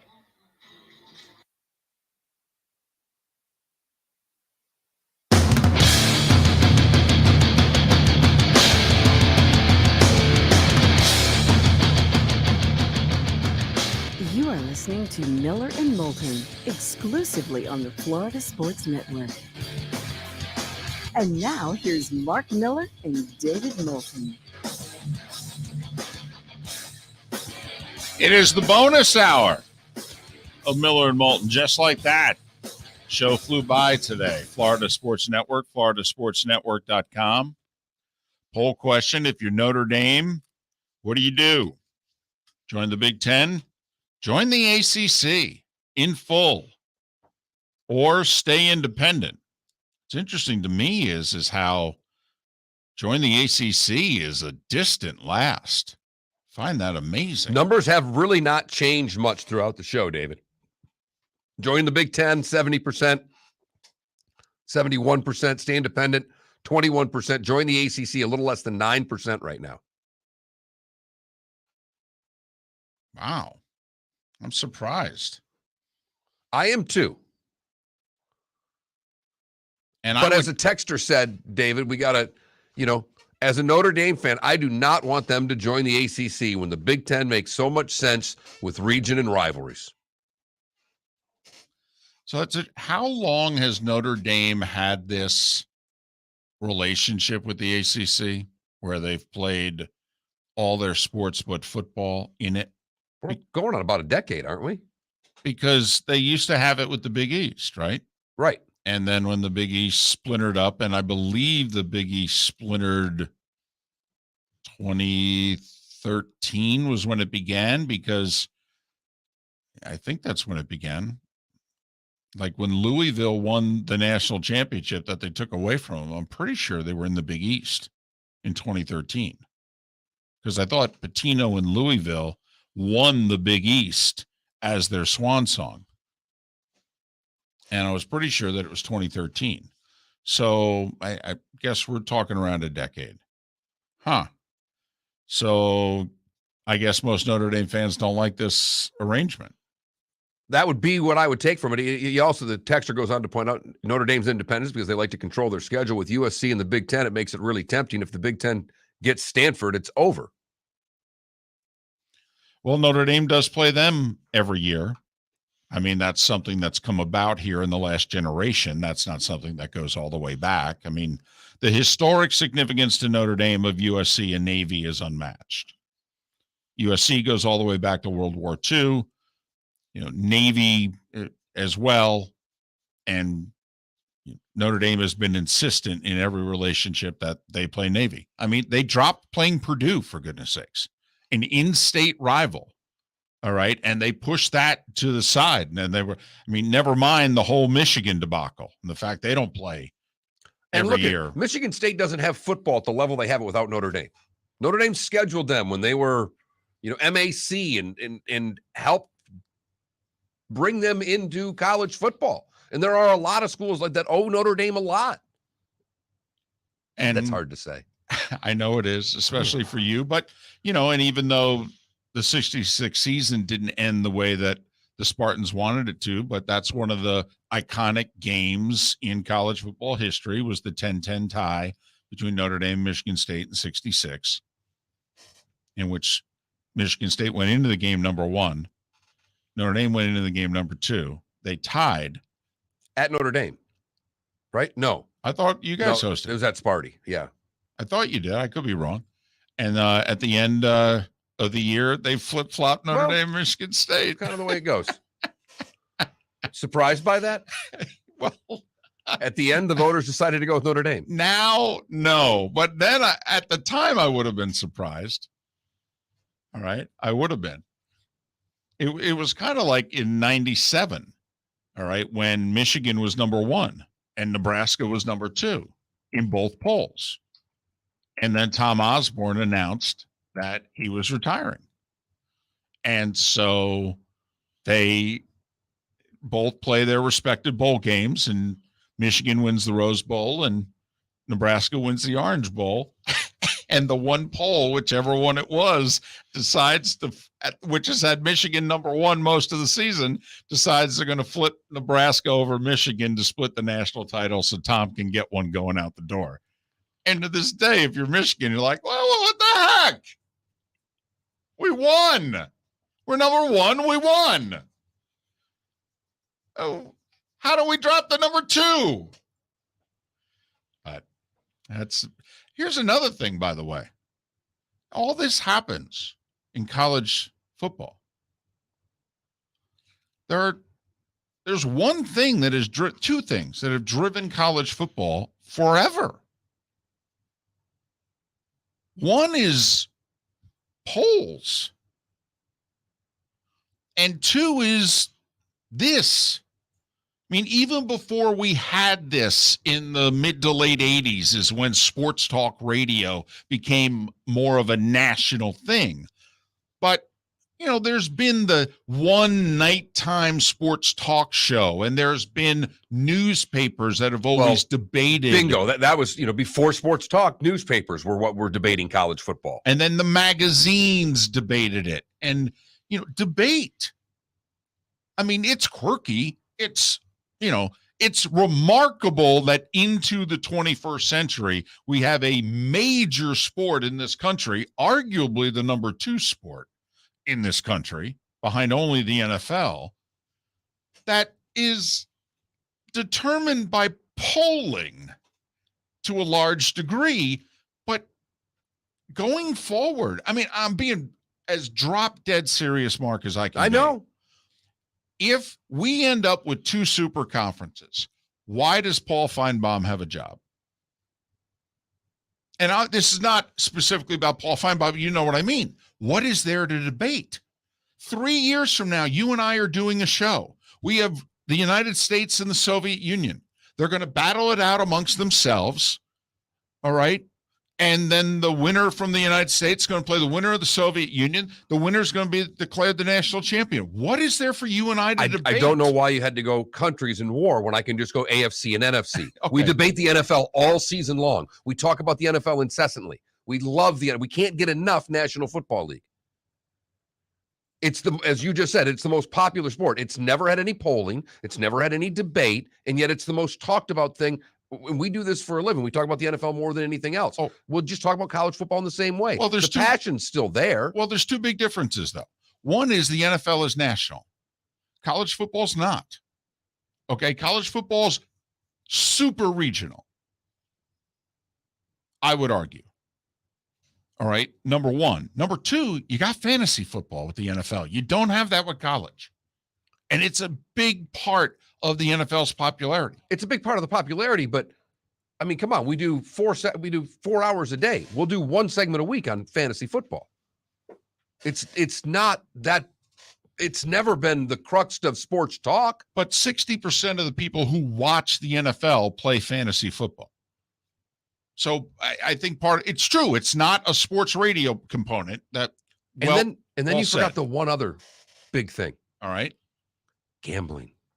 Well, but in theory, they're all going to benefit. But yes, that's true. But football gambling is different. Yes. It just is. That's true. Everybody. I can go to my wife and say, hey, Michigan State's playing. They're favored by 6.5. She understands exactly what I mean. If I start trying to describe baseball, hockey odds to her, she'd look at me like I was speaking another language. Football's pretty easy to understand the betting part of it, and it's the simple part of it's 1 game a week stuff. Well, and Matt in our Twitch chat room said gambling will make college football national if it's not already. Fair point. And that is true. That's never been the component that it is now, and it's only getting bigger. But honestly, what are we going to debate? I mean, there's no more. I mean, Mark, there's 2 things that have been mainstays in college football: polling and bowls. That's the other thing that happens if we have these super conferences. I mean, what's going to happen to the bowls? Now, you and I don't care, but the sport has cared. You've got all these other schools. What about those? I mean, the SEC goes with the 4 14 pods. I'm assuming the 4 division champions will be your semifinalists. Well, what are the other 12 schools doing? And who are they playing, by the way? Are they just going to play Big Ten? Now, I got to admit, fine, sign me up. All right, you want to have 13 bowl games a year? You know, the 12 Big Ten and SEC teams who don't make their semifinals, well, pair them off in bowls, and then you have the national championship game. Fine, there's 13 bowl games. Whatever we do with the other 30, who cares? But I am curious going forward. The Paul Feinbaum show in 5 years when we have 2 super conferences. What is he debating? What is there to debate? The upcoming games and the recruiting. I don't know. I mean, but you know what the oxygen of college football has been. Is. The argument. Yeah. Who's making the playoff? What's the committee going to screw up? Right. What are the rankings going to be? Yes, I understand it. Just curious about that going forward. I think it's more national than you do by a touch. Okay. And I think, I'll tell you what, Seth enlightened me. The fact that a guy that doesn't care about college football is all in on this, I don't know how that's a bad thing for college football. Well, especially since he lives in the Northeast, and it is the one section of the country that really doesn't care about college football.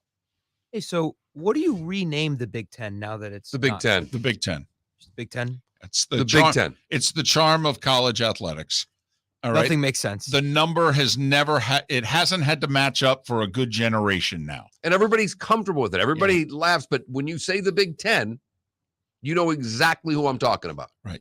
So why would you change that to anything else? I mean, if they're just going to keep adding, Why would you change that to anything else? When I say the Big 12, am I talking about the Big 10? No. As a matter of fact, they don't even have the right number of teams either. Even though there was a time when the Big 10 had 12 and the Big 12 had 10. Correct. Yes. And it was only like 5-7 years ago. And they still kept their own names. Yes. The Pac, it's ironic, the Pac has gone from Pac 8 to Pac 10 to Pac 12. They have changed. I think it bothered Stanford so much. They're like, listen, the numbers have to match up.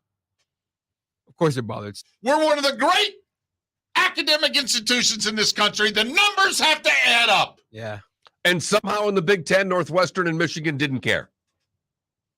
Big Ten has a cool logo too. Yeah. And it just like Mark said, people know what you're talking about. Now, leaders and legends, unacceptable. 16 teams in the Big Ten, that's fine. What's the Big Ten had? 11, 12, 14, and now they're going to 16. At least. The SEC's laughing at this one. They're like, yeah, we never put any numbers in ours. ACC and SEC both. It's like we can go big, we can go small, doesn't matter. Well, I mean, there's not an SEC school other than Vandy that requires you to take a math class. Oh, boy, here we go. Miller and Moulton. Come on, that was a good line. It was funny. It was cute. It was charming, unless you're an SEC alum. Golfers, are you bored of the same old driving range warm-up routine that's not getting you the results that you want on the course? Power up your golf swing by adding resistance bands to your range sessions with the Orange Whip Golf's Power Strap Kit. Featuring band attachments to your feet and hips, Power Strap resistance training will boost club head speed, increase power, improve flexibility, all with just a few swings. Buy a Power Strap Kit today. Go to orangewhipgolf.com and use code Miller10 to receive an additional 10% off the already great price of $119. David Moulton for Napa, Napa Auto Parts, and Napa Filters. Insist on Napa filters for your vehicles, or if you're a do-it-yourselfer, only buy Napa filters. Napa has a filter for almost anything on earth that moves, whether it's motorcycles, foreign and domestic cars, vans, SUVs, earth-moving equipment. You get the idea. Napa Auto Parts, Napa filters. Insist on them for your vehicles, or if you're do-it-yourselfer, only buy Napa filters. Mark Miller for SWFL Golf Carts or online, flgolfcarts.com. If you're looking for a golf cart, an e-bike, or an e-motorcycle, go visit Alex and the gang at SWFL Golf Carts. flgolfcarts.com online. Check out their whole inventory. If you're looking for a custom cart, they can take care of you. 2-seater, 4-seater, 6-seater, they've got you covered. E-bikes, nobody better for value and service. E-motorcycles, check them out. Again, flgolfcarts.com. flgolfcarts.com. Bring your big mouth to John Smith Subs and indulge in their overstuffed subs with the freshest quality ingredients. Enjoy our famous steak bomb with perfectly grilled marinated sirloin steak topped with provolone cheese, grilled onions, peppers, mushrooms, crispy bacon, juicy tomatoes, and creamy mayo. Boom! Made-to-order crispy fries can be paired with the Gator, the Cuban, the chicken bomb, or the Italian. Love local. Eat delicious with John Smith Subs. Find a John Smith Subs location near you today. You were listening to Miller and Moulton on the Florida Sports Network.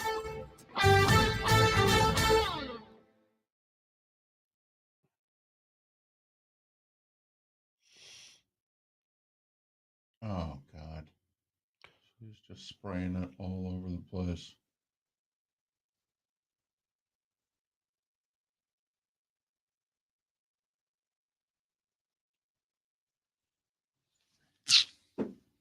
Can't believe how fast this show went.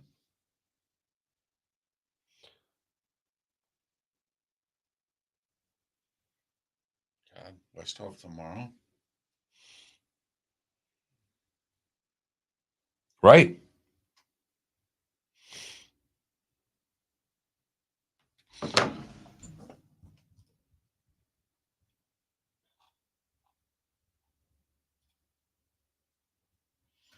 True woo, Scooby Doo, Wooby Doo.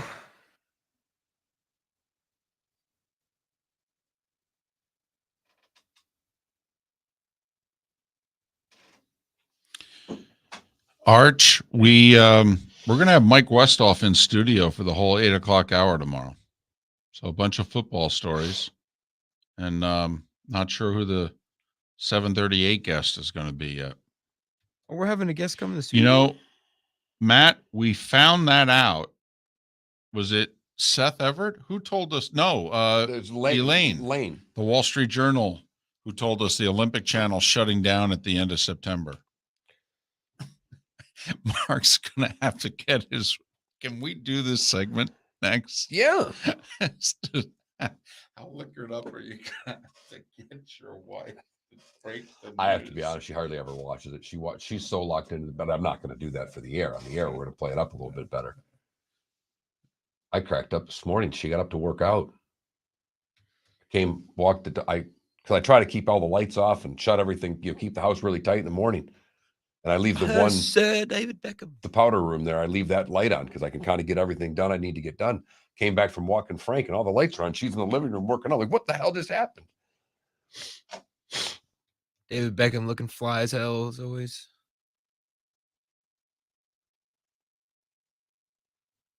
So I have a little scenario. The place that I am moving into is not letting me move until August 9th. And I have to get out of my place on July 31st. Should I move into a cottage for A 9 cottage? days in Fort Myers Beach and commute 30 minutes to work every morning? Don't you have a friend that can put you up for 9 days? I do, but he said he was going to get back to me because he's going to talk to his roommate about it. Do I need to put you up for 9 days?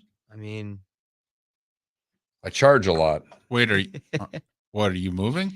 I am So you have 9 days that you're in limbo for? correct.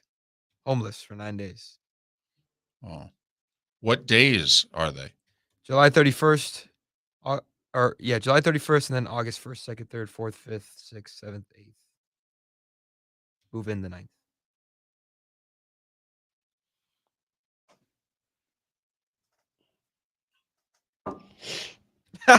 Good that I have a nice car to sleep in, says Archangel.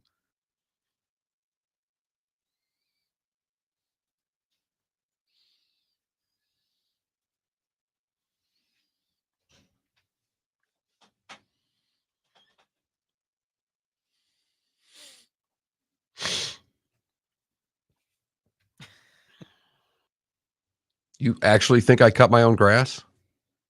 I'll cut your grass. I have a service for that. Yeah, I'm inside gates, man. That comes Yeah. with inside gates. Yeah. we both believe in contributing to the economy. You probably should just sleep in the Bronco and start your own YouTube thing. Maybe I'll live here. I don't think they'll let you. You don't work here. They don't need to know. I'm the first one here either way. How are they going to notice? Yeah, but you'll never leave. That's how they'll notice.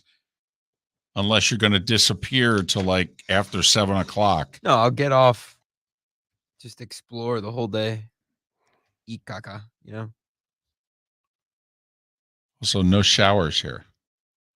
Good point. Bathrooms, no showers. Barely a That's where bathroom. Mark's house might have to come in.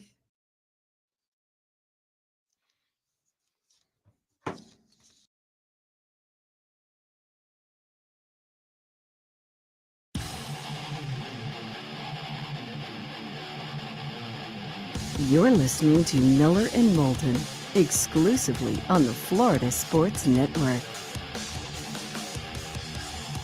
21 minutes after the hour, Miller and Moulton, Florida Sports Network, floridasportsnetwork.com. Well, this one quarterfinal with the last American woman left standing, Amanda Anisimova, is probably about 8 to 12 minutes away from being over. She's hitting the ball all over the court, and Simona Halep, who's going to win this tournament, is just slowly grinding her into the grass. Up a set and a break midway through the second set. Taylor Fritz, the last American man left standing at Wimbledon, will face Rafa, who's unbeaten in the Grand Slams this year. He's got 2 of them in his hip pocket, and here he is in the quarters of Wimbledon. I don't think Djokovic and Nadal have ever met for the Wimbledon final. They met on the way to it. Yes, but I don't think they've ever met in the final. If I'm wrong, I apologize, but I don't believe so. Because Rafa hasn't played this every year because of injuries and what have you. Our poll question today is, if you're calling the shots at Notre Dame, what would you do? Join the Big Ten, join the ACC, stay independent. It's overwhelming to join the Big Ten. Our poll question yesterday, if someone close to you qualified for the Nathan's hot dog eating contest, how would you feel about that person? Proud or embarrassed? And I believe we passed the threshold for Moulton to consider it. 76% actually, 75.9% of our audience would be proud to know someone associated with eating in the Nathan's hot dog eating contest. Is that enough for you to keep pushing on? I'm surprised. I am. Because I know personally, well, your mother didn't even talk to you yesterday. No, it's not true. She texted me. I said on the air, all right, I'm pretty sure my mom would be embarrassed because she's yet to contact me. She texted me and said something very nice. I would never be embarrassed by anything that you did, is what she said. That is very nice. And I said, and that's what I said. That's very nice. I go, I can put that to a test, but I'll just leave it there. I am 99% sure that my wife would be embarrassed. I'm 100% sure your wife would be embarrassed. Horrified, actually, is the answer that I'm thinking of. There's not a chance that she would do anything but cringe for weeks. Right. I think my daughter would be both, but would be 60-40 proud. Oh, I think your daughter would be more 80-20 proud. There's a little bit in there that she would be embarrassed about, but it would go away as she was rooting you on. So carrying a dad fat head into the competition. I do think we'd make a family event out of it, though. We'd head to the Northeast. My mom lives in Jersey, probably an hour or so from that competition. And so, yeah, we'd probably go up for the holiday. And we have a lot of memories. We used to do July 4th in Jersey. So we'd make a weekend of it, I'm sure. Next year, it's on a Tuesday. 2 years from now, it's on a Thursday. That'll be great. I mean, that might be the perfect day of the week to have July 4th because no one's going to work Friday the 5th. Right. So then that turns into a 4-day weekend and really damn near a 5-day weekend because people are going to show up for work on Wednesday the 3rd and make it to lunch and then be gone. So it's almost a 5-day weekend. I'm with you. I already told my wife next year on a Tuesday. I said, because she has Fridays off. I'm like, we get a whole week with you taking 3 days. Yeah, that's and true. Wherever we go, I can still wake up at 5:30 and put a headset on and do a show. So yeah, that's yesterday's question. We had a discovery on today's show. We did. It's we've had almost 2 hours for it to sink in. And Laine Higgins joined us today from the Wall Street Journal. And she told us during the interview, she was talking about NBC paring down costs and how they're getting rid of the Olympic channel. And Mark and I looked at one another because Mark's wife is one of probably only 9 people in the country who watch the channel and watch it regularly because it has gymnastics and swimming. My wife loves Olympic sports, gymnastics being at the top. Right. But, swimming's a good second. And so we were like, and we couldn't do it during the interview. So we, kept it on the inside. But we got to commercial break and we're like, oh my goodness, what is your wife going to do without the Olympic channel? How snockered are you going to have to get her before you break the news that the Olympic channel has less than 90 days left in it? As I mentioned, she has Fridays off. So Right. I won't even bring this up today. Probably tomorrow night, we already have a little, dinner at the house planned. Probably gonna have a glass of wine because she won't drink much during the week. She has a little harder job than I do. So we'll probably have a couple of drinks. My son's in town. Probably a nice bottle of wine with some steaks Thursday night. It will be at some point on glass number 4 that I'm going to try to slip in Hey, Are you aware that the Olympic Channel is going away? this is where you need like the music changes in the movie. You know, when you do it, could somebody be in charge of the music so that it goes dun dun dun dun? That and you need that. Right. Right. You need that iPhone where you frame the person and blurry the other one up, on one of those things. I'm Right. totally with you. Exactly. It's the scene in the soap opera where you say it and then we do the soft zoom to the person getting the reaction. Yes. Right. That's what we need right there. Man, good luck with that. Thank you. I mean, thanks to our Twitch chat, because they were kind enough to let me know that the USA Gymnastics Championships this year are at Amalie Arena in Tampa. So I bought her for her birthday tickets to all 4 days, 8 sessions, an afternoon and an evening. So she's already taken the days off work.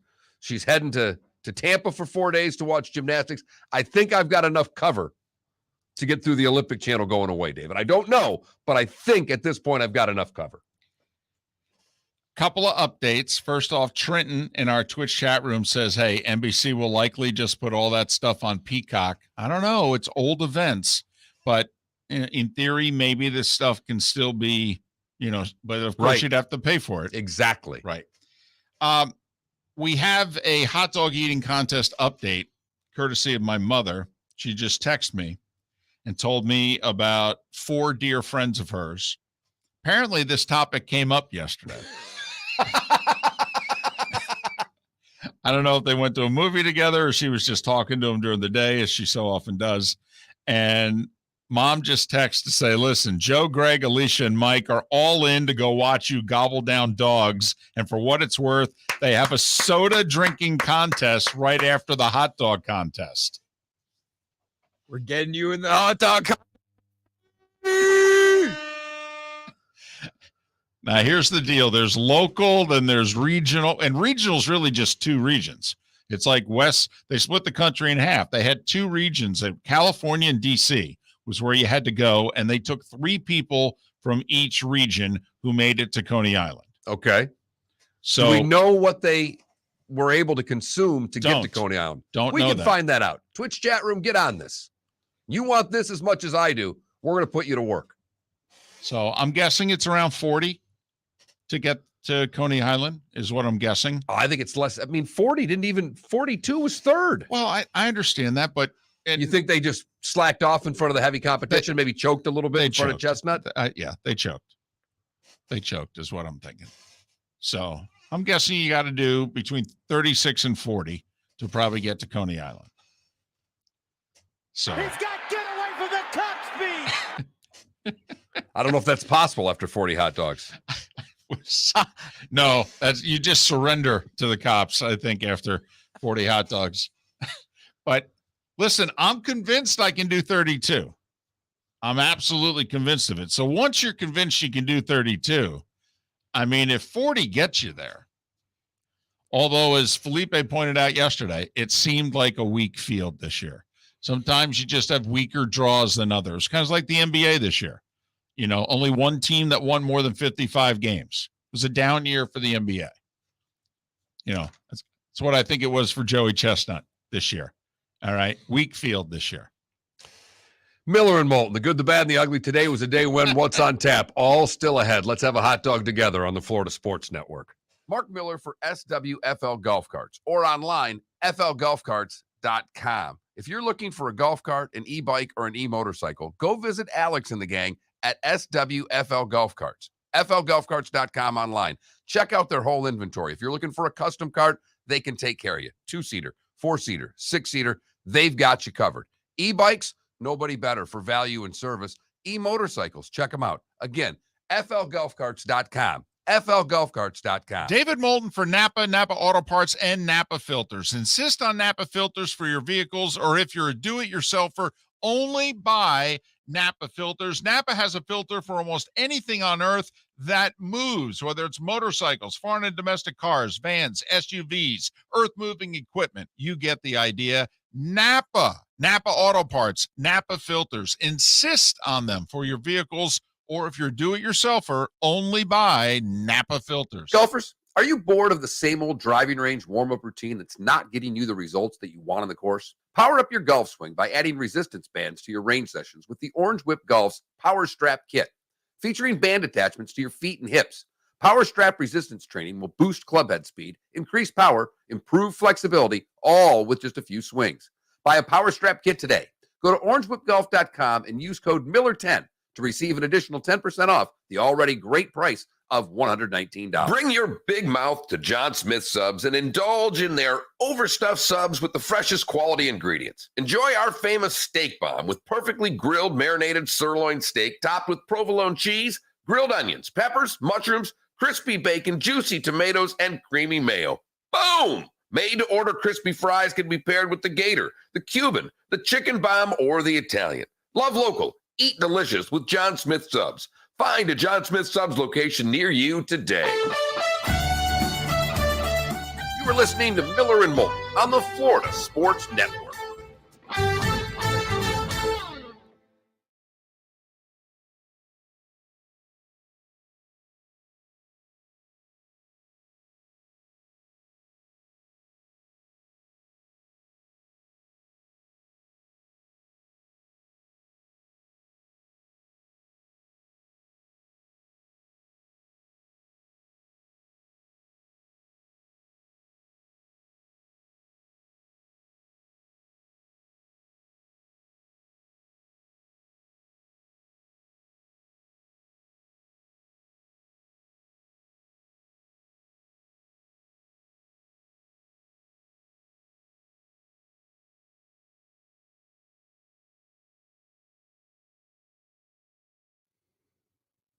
I miss Roger Federer. Get that man some bionicle joints, man. He's the GOAT. You can't tell me otherwise. Greatest tennis player of all time. Don't care.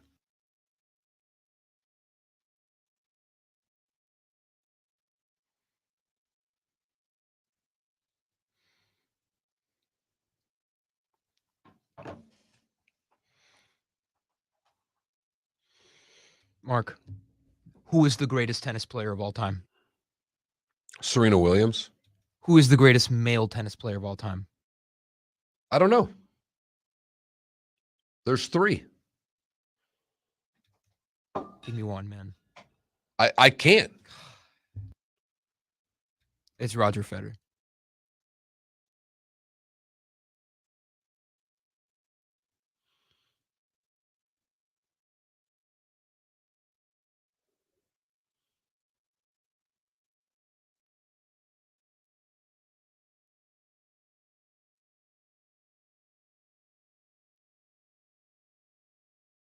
Ooh. All right. She broke her. She's about to make it at least interesting. Force her to serve for the match.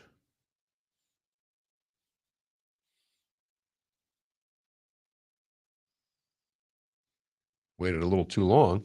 Mm-hmm.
Oh, wow.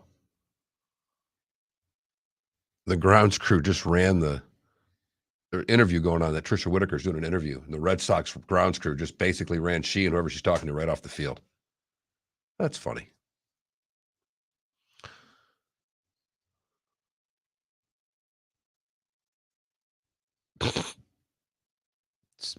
See the Super 70s tweet they just put out? No. Picture of J.R. Richard and Nolan Ryan. It says, do not look at this photo for more than 2 seconds because human eye contact cannot handle it.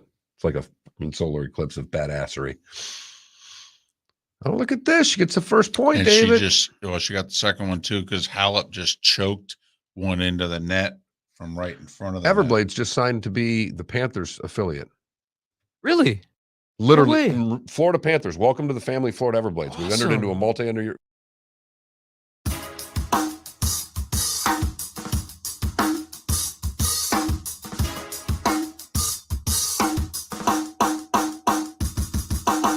Welcome back to Miller and Moulton, only on the Florida Sports Network.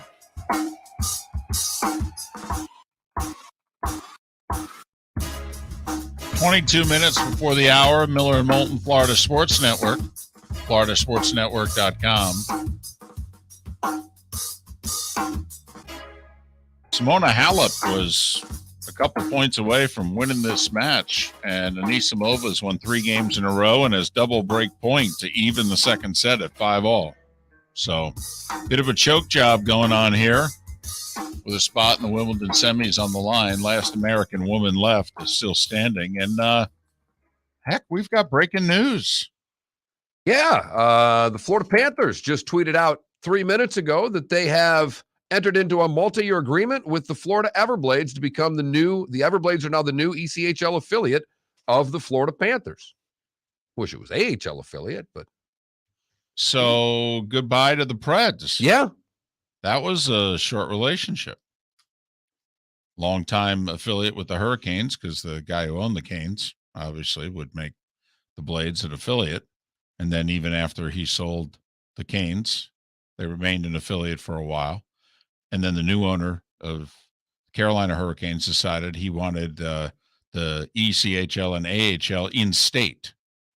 So he put, AHL's in Charlotte. Right. And then they went, well, I think they might be with South Carolina. They might be with Greenville. Oh, okay. But just wanted them in the Carolinas. Which makes total sense for Greenville and Charlotte are very close to one another. And so the Blades hooked up with the Preds for what? A couple years? 3 maybe? Sounds about right. And so now finally, this is awesome. Relationship with the Panthers. Hope that means an NHL preseason game over here again. Would be nice. Oh, again? They've done that before? Yes. And you would have loved this. You got to go back 20 years, but the Heat used to play a preseason game here every year. Stop. Yeah, absolutely. I watched, in fact, took my father-in-law, one of the great memories we had. They retired here and he only lived for about 11 months. But one of the things that we did, and he was a huge basketball fan, was the one preseason game they played here in October of 2000. All right. My brother-in-law, father-in-law, and I, and in fact, my mom got us the tickets. We sat right behind one of the baskets on the floor. Nice. So, yeah, they used to come here for what, handful of years maybe? First 5 years maybe Sounds that the about arena right. was open? Yeah. And then they, brought everything in-house, can make more money, hold it in the arena, include it in the season ticket package, yada, yada, yada. They build the court? Well, they have one.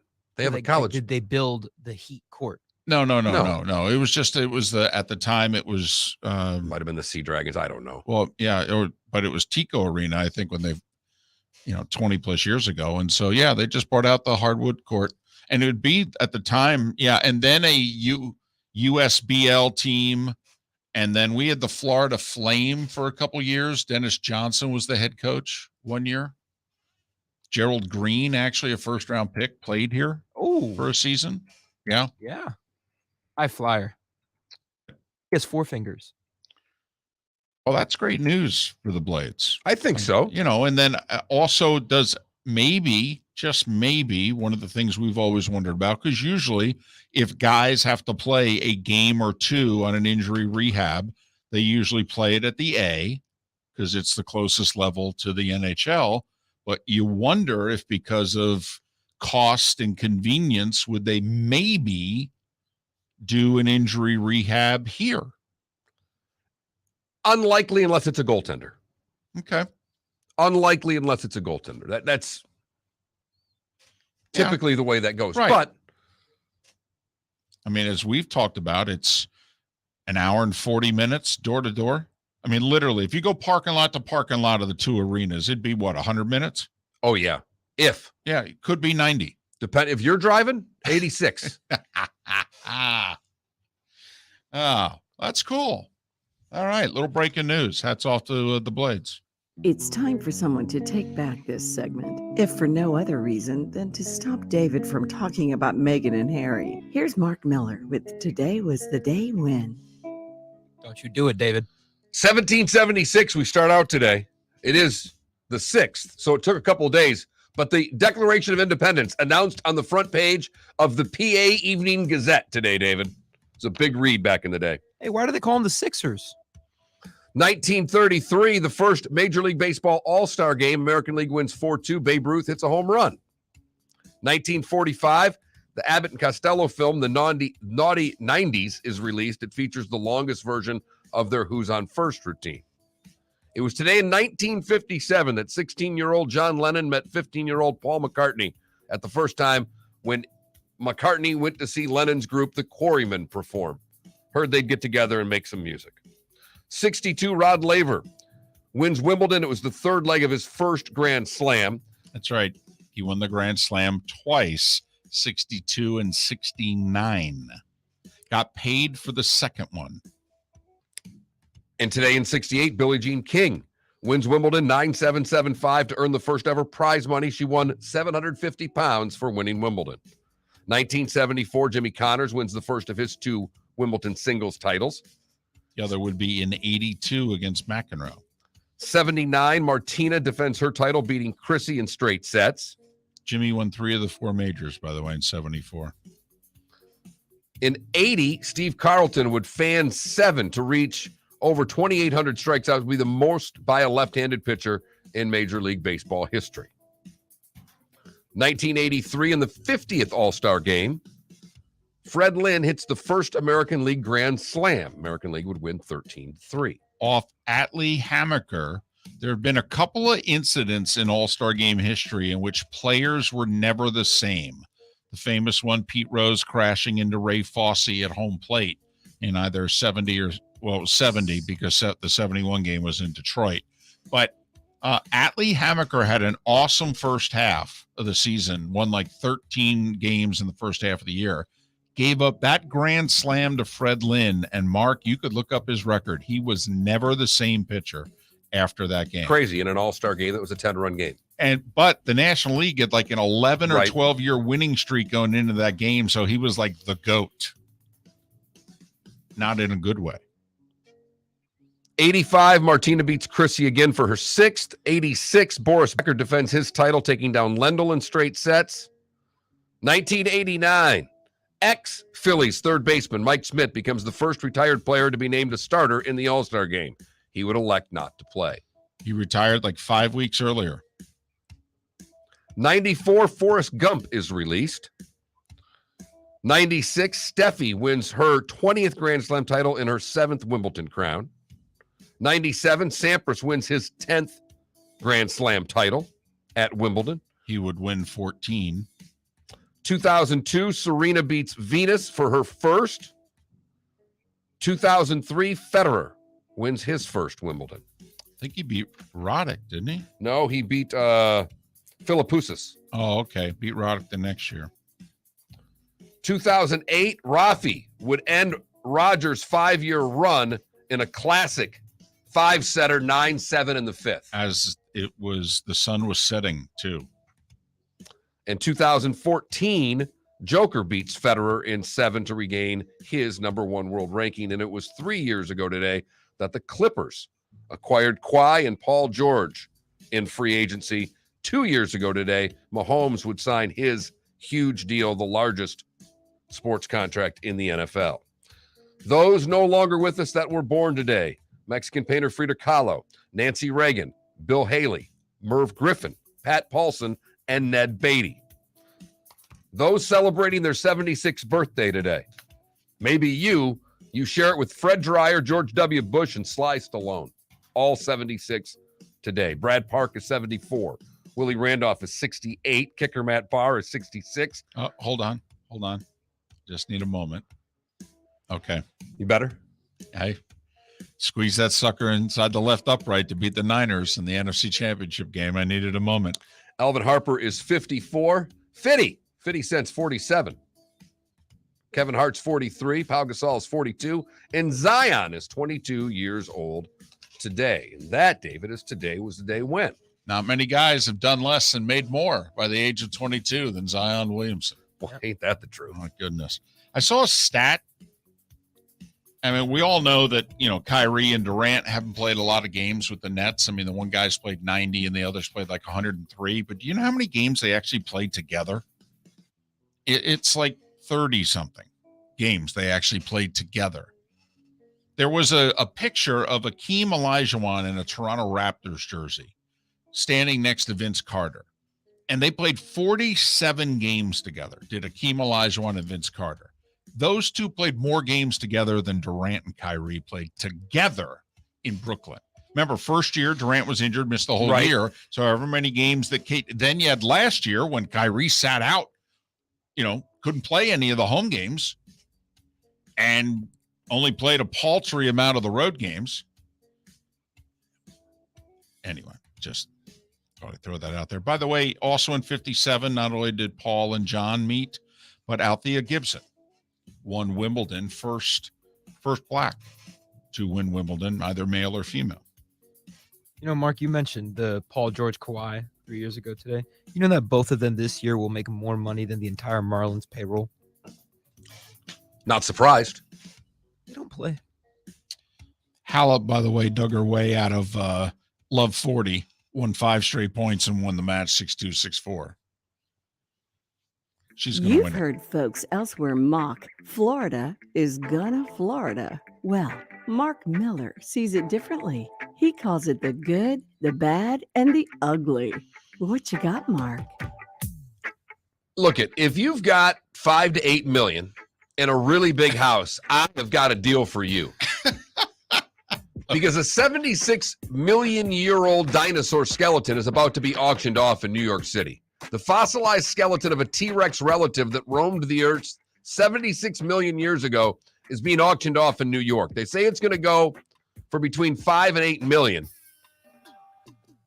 It's 10 feet tall and 22 feet long, so have enough space in your house for the skeleton if you are to buy it. That would be such a hard flex. Imagine you walk in, there's a dinosaur skeleton in front of your face. For the bad, we go to Punta Gorda, where Dennis Fair was waving his gun in the air and took a shot at boaters in a canal behind his house, of course, because they were going too fast and kicking up a wake. When police came, Fair stumbled out of his house drunk with his gun in his hand. Fortunately, he was arrested and the shot taken didn't go near anybody. Finally, the ugly, if that wasn't. We go to Apopka, where an Apopka police officer was arrested for DUI while on duty. He had 3 tall boy his shift and then got into the patrol car. Come on.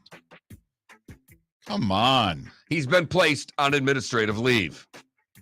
And that is the good, the bad, and the ugly on today, July the 6th, 2022. That sounds like a good idea for a video game, like a drunk cop simulator. Don't want to go there. Nope. The Highland Park shooting tragedy, now up to 7 victims who died in that July 4th incident. The story came out in the last 24 to 36 hours. There was a 2-year-old named Aiden who, I think he's 2, maybe 3, who was kind of wandering around aimlessly on July 4th. And there were pictures taken about, hey, does anybody know who this, young guy is? And, their family, and notify them or what have you. Well, it turns out his parents were both killed and that he was under his dad originally. So the parents, gave up their lives and saved his. And it took a while for them to figure that out. So GoFundMe. It's kind of like, hey, this kid's orphaned, although he does have grandparents who are still alive, and they're obviously going to take him in because his parents were 35 and 37 years old. And already over $1 million has been sent to GoFundMe for young lad. And that's not just a good, that's a great. Well, it's an awful. Well, it's an awful. We're trying to make the best out of a tragedy. No way to really transition to that. No. We do this what's on tap thing. So Right. there is some day baseball today. Tigers and Guardians finish up their series in Detroit. That's a 1:00. Cubs and Brewers, Twins and White Sox at 2:00. Jays and A's this afternoon. Ooh. Jays and A's. Right. Isn't this the cheap day? Yeah. This is usually when they go crazy. They did 4,800 last night. And they did like 13,000 though last Wednesday. No, 23,000 on 4th of July, but like 4,800 last night. If I put it, I'm going to put it at 13,500. Under. Way under. What do you mean? I thought this is the day they draw. No, yeah, they draw like 8. I mean, they go up from like 4,500 I thought to they were 8. doing 5 digits on this one. Well, okay. So I'll tell you what, make it 10. I'll make it 10. You still going under? Under. I'll go over. I'm going over. I will say, if I was out there, I mean, see the Jays in that lineup? That's a good team. That's a fun team to For watch. a nooner, 12:30 game? Yeah, what the heck? But Angels and Marlins, 6:40. Ohtani is on the mound for the Angels tonight in Miami, taking on the Marlins. I'll be there. All right. Over, under, what do you want to put it at? 20. Okay, so you're sticking with 20. Remember, they did 13,338 last night. They've won 6 in a row. This is the most dynamic player in the sport. This is what Miami is about. They're an event down. This is an event. That's a good point. But it's the Marlins. Ohtani pitching. Marlins have won 6 in a row. Chance to get back to 500. They're only like 3 games out of the 6 seed. I know. They're finally winning 1-run games. So we're going over, under 20. I'm going under. I'm going under. David Moulton for Napa Auto Parts, and Napa Filters. Insist on Napa Filters for your vehicles, or if you're a do-it-yourselfer, only